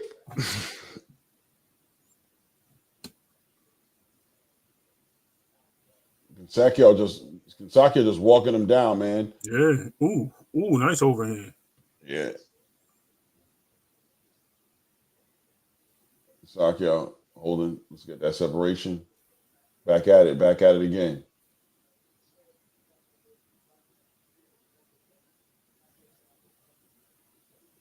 I was thinking the same thing. The McDonald's moon guy.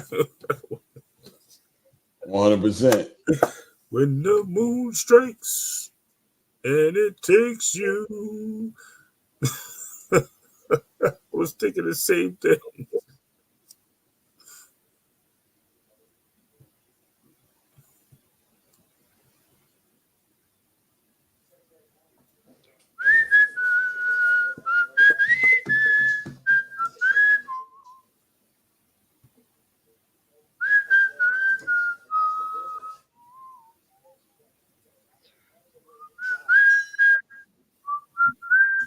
Those were the days, though. Think of the characters. The commercial. Yo, think of the characters we had. We had the Moonhead dude from McDonald's. We had Alf. We had Chucky. We had You don't went from fast food to the horror movies. I'm telling you the characters. I'm talking about the characters. Listen, my buddy, whatever you want to call it, Chucky, my buddy, was the same thing. We had what's the other character we had? The Noid. Yes, that's what I was thinking of. And then we had the other dude from Max. Who was the Noid again? What was the Noid from? Domino's. Right. And then they had Max Headroom. Remember Max Headroom? Yeah. That was the era, man. They don't have good. They don't even have commercials anymore, so I don't even know why I was. Everything's a sponsor. Wow.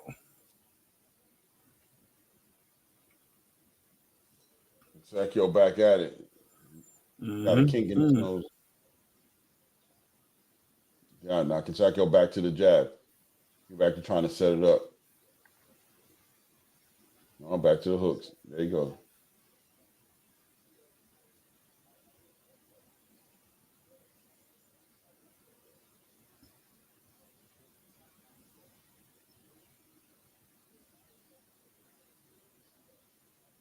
Okay.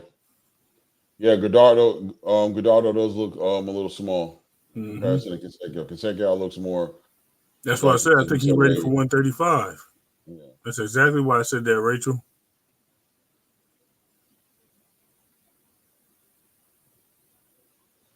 Gardo doubling up that jab, keeping that jab out there, trying to keep Conseco honest.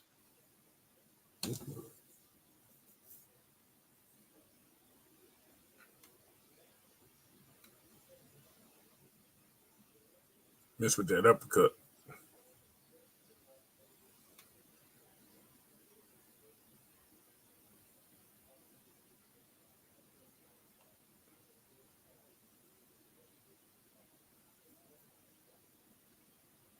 The 1-2s are coming left and right.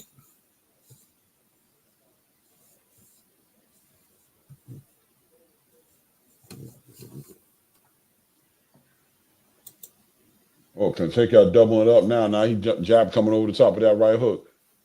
Mm-hmm. Two piecing him easy. Left, right. Now now that jab, just sticking that jab out there. Making him sit still, doubling up on the jab. Doubling up on the jab. Uh-oh. The aliens are back.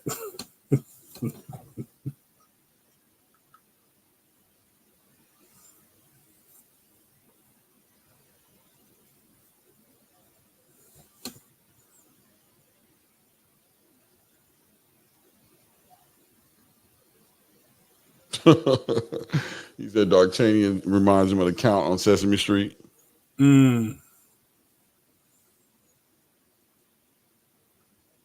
Wow. Yeah, Canseco's finding that right hand, though. He's finding it. Yes, he is. He's definitely finding it. The whole temple side of this Gerardo's head is red. Throwing that jab out there. He's just reaching out there. And then just he goes out and then he distance. attacks the body right after he throws it. It's like he's up and down on him. Who remembers the Noid video game? They did have a game for Sega, or was it Sega or was it Nintendo? I can't remember. But you were right. That was a good round for Canseco right there. Canseco really just stayed patient, sat back and threw that jab out there, and just he was letting the right hook fly too, but that jab was keeping him establishing that distance. Right. And making him jump in there. And he started timing him well with that right hand. Every time he tried to close that distance, that boy ran right into a right hand. Did anyone play Base Wars on NES? I played Contra. Oh, yeah. Contra was because Contra you could play with two people. Your homeboy come through, and both of y'all could be playing. Up, down, left, right. A, B, select, start. Is that what it is? That's what it was. Was. The 32 dudes? That's what it was. You get all the guns.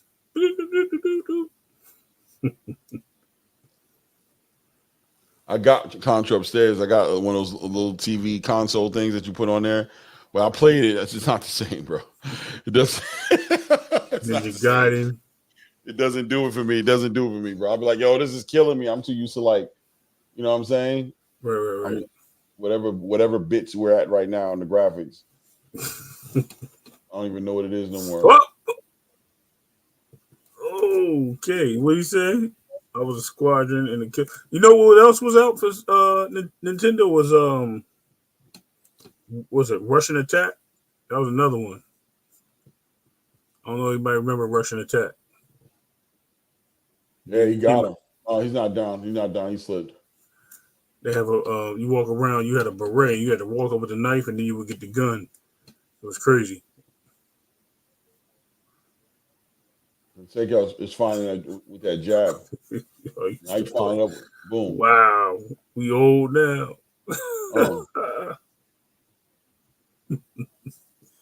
No, that's just what it was. Them games was dope back then.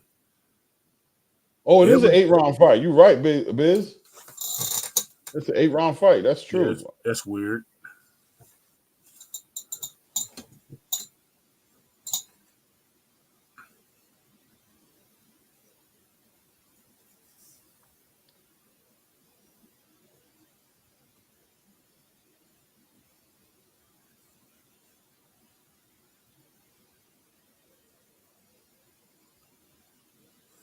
Canseco got I think Canseco's up on all cards, all 3 rounds so far.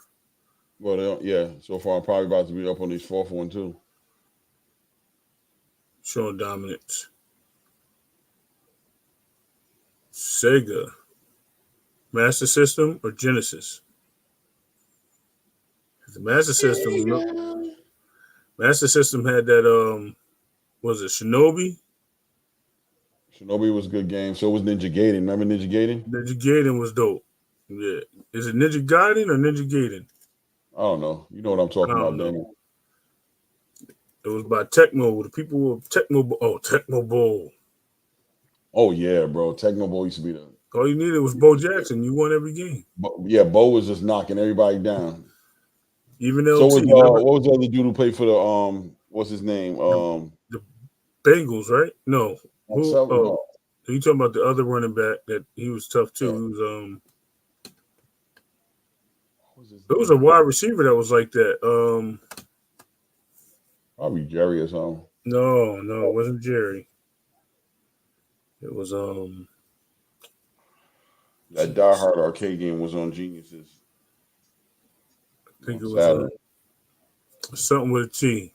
Double dribble. That was the game. Double dribble. Yo, who brought up double dribble? Remember they had Spud Webb in the dunk? Remember double dribble. Double, and you hit the button every time you hit it. Double dribble. Yeah. That's back in the day. Remember? You remember when NBA Live first came out? Yep. It was like it wasn't NBA Live. It was NBA. What was it first called? Was it NBA Live? Not at first, no. It was NBA Live, bro. You think about 2K. 2K's a new one. NBA Live is what it used to be. Was it? It might have been NBA Live. You're right. It was NBA Live, bro. Because they remember they never put Michael Jordan in the game. Remember that? No, you had to make a Michael Jordan up. You had to make one. I think the fifth one had Michael Jordan because he was on the cover. Mm-hmm. NBA Jam, crazy, definitely. Yeah, NBA Jam was fun as hell. That's when the graphics started getting good with the NBA Jam, because that's when the players actually started looking like players. You dunk from the 3-point line, half court, if you was on fire. On fire, yep. You're on fire.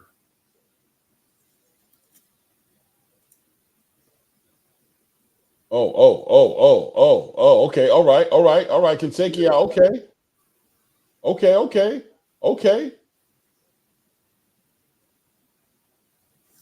Bulls versus Lakers. Kentucky, look like he picking up from where he left off. That's before NBA Live. You see, because that was 92, Sega Genesis.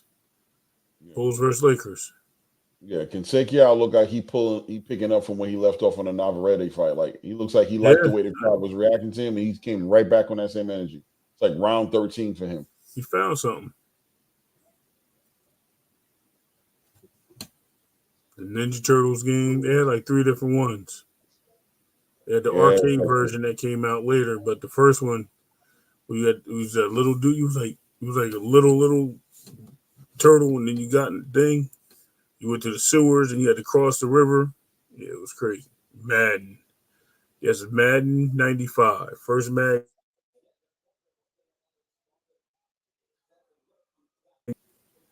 No, it wasn't. Finding his home. Kentucky's jab is finding his home. He's really doing a good job sitting on them jabs. Look how he's backing him. Look how he just back him down. First year they put on Madden. Ring Kings. Wasn't that Holyfield game? Ring Kings? I don't remember Ring Kings. Yeah, Ring Kings was dope.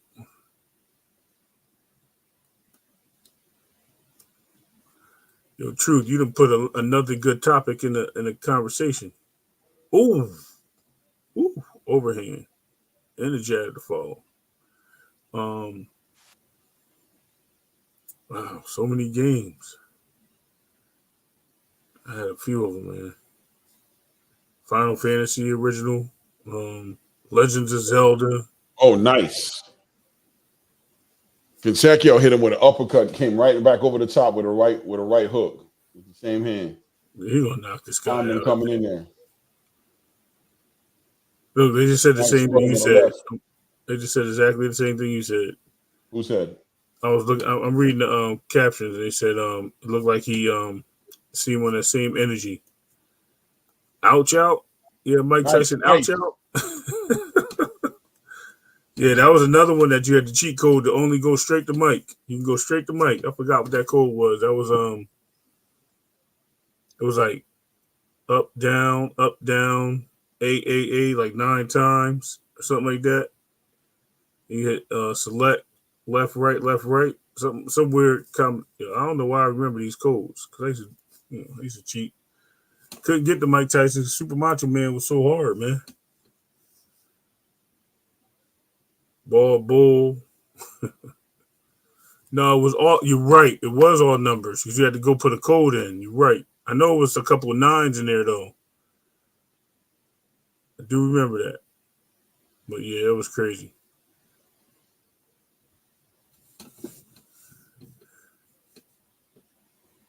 Okay. Mike Tyson punch out.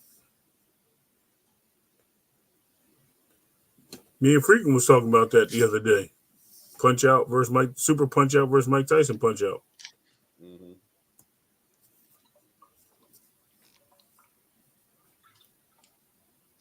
These dudes is out of pocket, bro.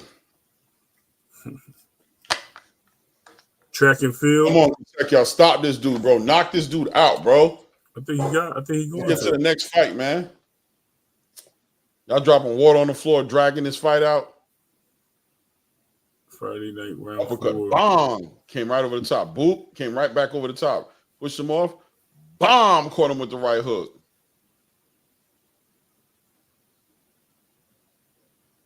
This kid got a chin though.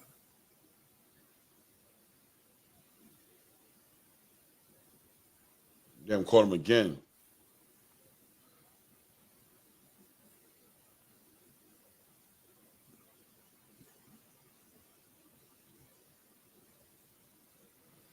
Pacquiao with that jab. He's doing a good job keeping him at bay with that jab. And every time that boy rushes in, he either comes up under him with an uppercut, or either with an uppercut, or he meets him with a straight shot right down the middle.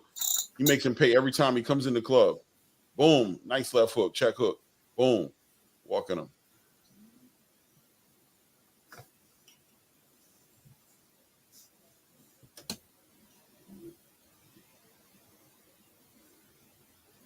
Was there a boxing game on Sega Saturn? That's a great question. Let's find out.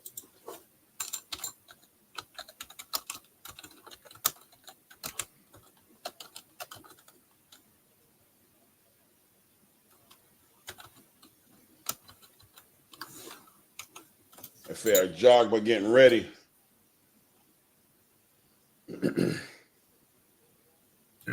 Yeah. King of Boxing, Victory Boxing, Center of the Ring. Those are only 3. Dreamcast. That's a great question too. I mean, Neo Geo was the first. Was it 32-bit game? Woo. My bad. Dreamcast Davis. Got it. All right, let me look up. It goes up top, then down to the bottom. Garda really has no answers. Boom, doubling up, left, right. Ready to Rumble was on Dreamcast. I remember Ready to Rumble. That was with like all the weird characters. Yeah, it was a boxing game on. I think that was a George Foreman game on Sega Genesis.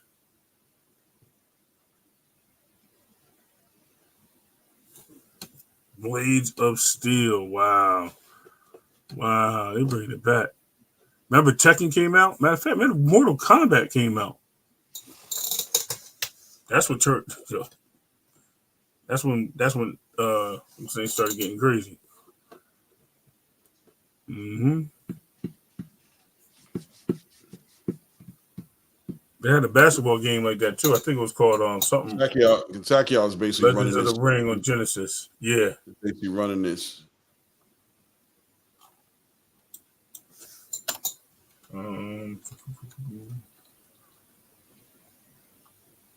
Afro Thunder. Yeah. Remember that.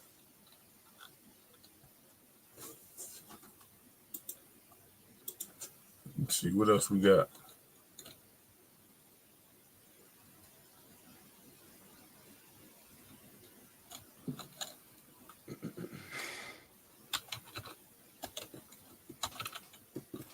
I forgot the playground basketball game for PlayStation for Super Nintendo 2. Super NES rather.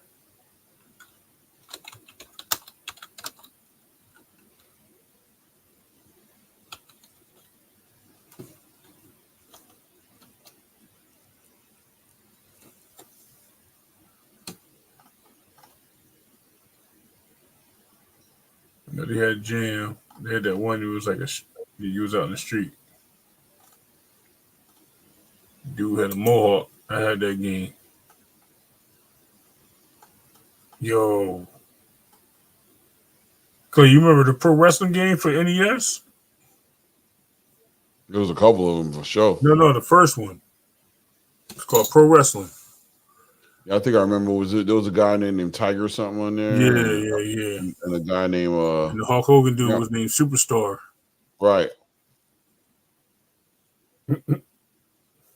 But look, I'm gonna tell you something. Consequia is not turning his hand over on these punches. Nope. He's heavy slapping him.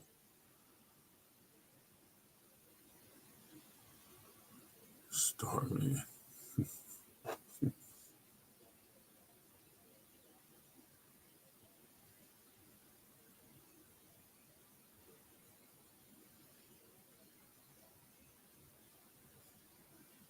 No, Mega Man was a shit. Oh yeah, all of them were too. Yep. I actually had Mega Man for my Xbox. That'd be a good game for them to remake on like the PS5 or one of these new. No, they have it. They have a new version. I got it downstairs. No power. Starman. Yes, Starman Pro. Yes, that's what it was. I thought it was Superstar. Okay, Starman. You right, Frequent. Yeah, Latoya. No power for Clay, sure. He just slapped. Clay, be ready. Clay, be ready. There you go, Clay. Ready? Look up. Look at the screen. Look at the screen. The other screen. TV.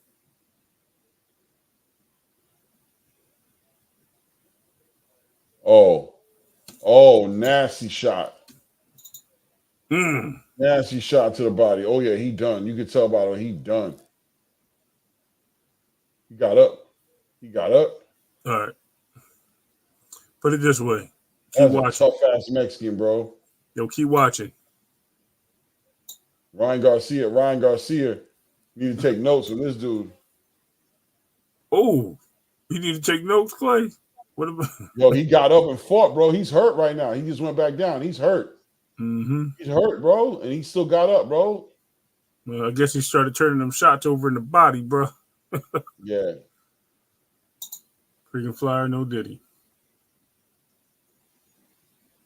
Yo, what was the Oh, that was new. The Def Jam game. Def Jam. What's the name? Let me see. Tecmo NBA basketball. I don't remember that. Slam dunk. Yeah. I got all the games right here. All the sports games for NES.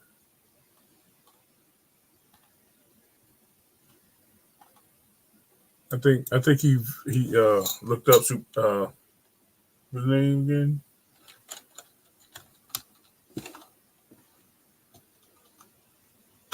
Yeah, Latoya.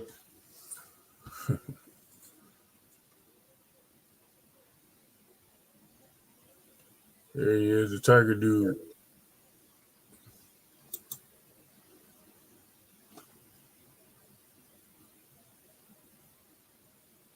King Slender. Giant Panther.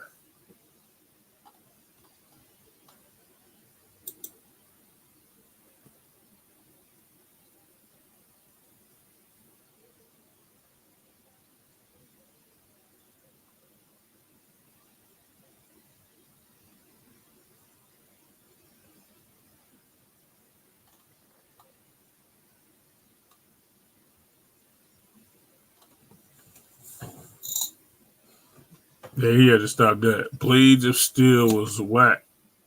Damn, you late on that comment. Frequently, you said that like 10 minutes ago.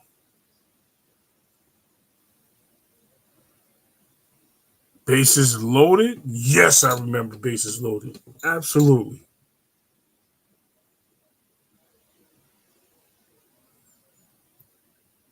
Yeah, this dude was taking punishment throughout the fight, though, man. He should went there. It didn't seem like he was, but he was. Rodson versus Oshaki. I see that. Yeah. That's what I was saying to Claire, because I think that WBO gonna get dropped, and being that he was the last guy to fight for it, and it was a draw, think that's gonna put him in that title contention. I think Shockey gonna get that fight. Hold it down for a second. I'll be right back. Yep. I think they're gonna get that fight. I was calling him Robinson. I'm just as bad as everybody calling him Hitchison. Yeah, I think Robinson Kasaki is gonna get that fight for real. We're gonna see how this rematch go coming up. Street Fighter 1. Street Fighter 1 I don't think came out for it probably in Japan. Frequent would know that for Nintendo. I think that was on the arcade. Street Fighter 2 Alpha, and there was another 2 that came out with, and then they had Street Fighter 3, and then from there they just went on all these different what's the names. Shockey is good. I think that'll be a good fight, though. I think they're about even. Roberts just got to turn those punches over, like Clay said, because he was throwing some good combinations.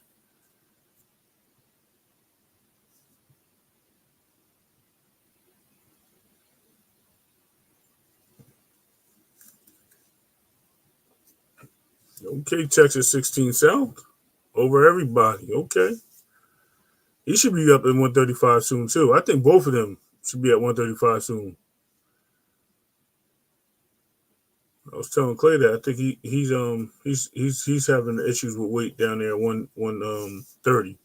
Even though he's a champ, I think he's gonna make his move too. He probably got one more fight down there before he move up. Okay, Street Fighter 0 Plus and then Alpha. Okay, I knew it was 2 of them that came out with the 2, and then they went to Street Fighter 3. I think when it came to Sony. Can't wait for the next week. Yeah. Next week is gonna be dope. It's gonna be dope. Can't wait myself. That's gonna be a good fight. I'm debating if I want to go to the fight. I'm still debating if I'm gonna go or if I'm gonna stay home. I actually got some tickets offered to me. It's a possibility. So, I might make that move. We'll see.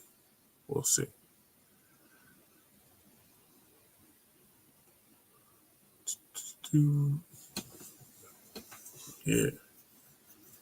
Next weekend definitely gonna be dope. I'm gonna be included in 420. Do what you gotta do, man.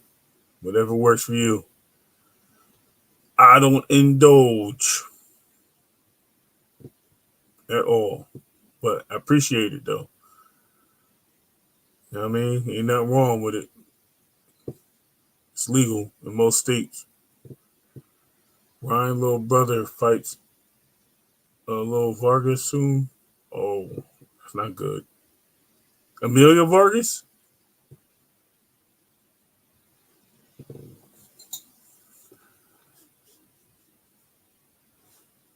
Look that up. Amelia Vargas, you said? Or somebody else?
Amelia Vargas just fought.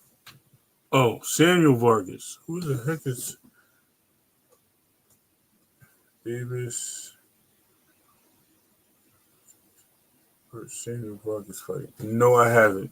I'll have to go back and look.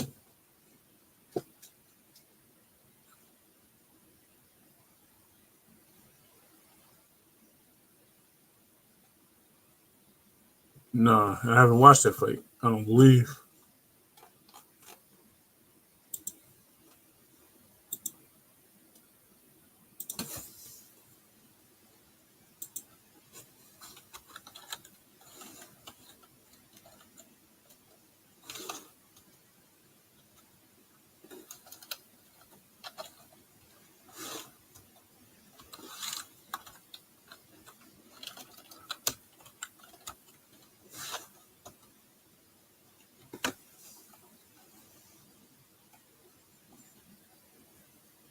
It's 3 years ago. Let me take a look. Yeah, I got him. Armando Vargas. All right, I'm gonna go check that out too.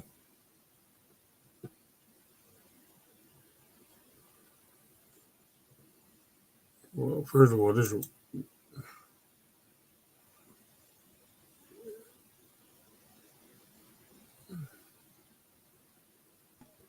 Yeah.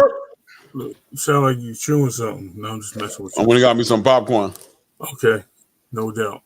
Yeah, I'm watching. Hey, Shakur back there. Shakur. Of course, that's his fighter. Yeah, I don't know, man. I can tell you right now, I'm actually looking at the fight that you guys, the Vargas versus Samuel Vargas. It just looked like somebody they found in the back of the Home Depot. I'm not Who's saying he doing the ring right now? No. It was they told me to go look at a fight with Virgil Ortiz Jr. I mean, Virgil Ortiz is fighting? No. Read the comment. He said, Ray Davis, have you ever watched Virgil Ortiz versus Samuel Vargas? I said, no, I haven't watched that fight, but I'm gonna go take a look. I'm like, I mean, they fighting. Oh, you're talking to Amado Vargas. He's supposed to be fighting Ryan Garcia's little brother. Yeah, that's what they just said. Yeah, that's June 1st, I think. I think Amado's supposed to beat his ass, but I don't know. What they fighting on? They're gonna put him on Devin card now, and Ryan's card.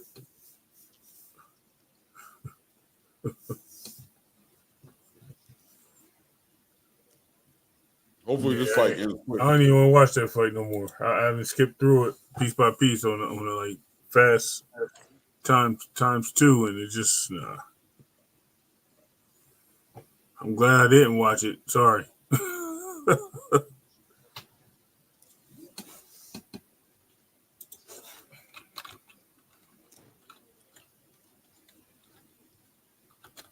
He says not going the distance. Good. Don't go the distance, please. Let's end this right quick so we get to the main event. Please don't go the distance. They're still gonna drag it out. Top rank got a You gotta remember, Top rank has a what's the name, Clay? What? They got a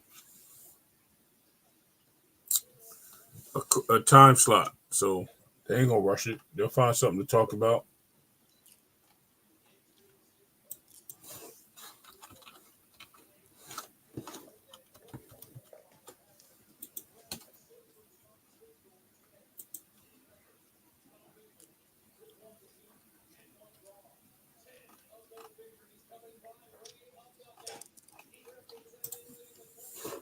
Dog down here bugging. I'm going to take him out soon.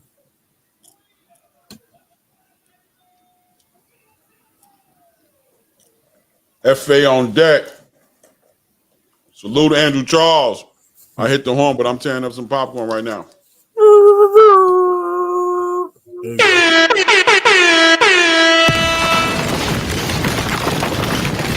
tried to imitate it. I tried.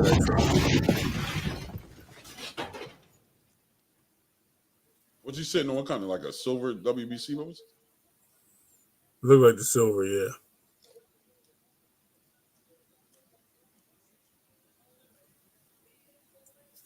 Could be a international or regional belt too. I don't know. They got so many belts, man.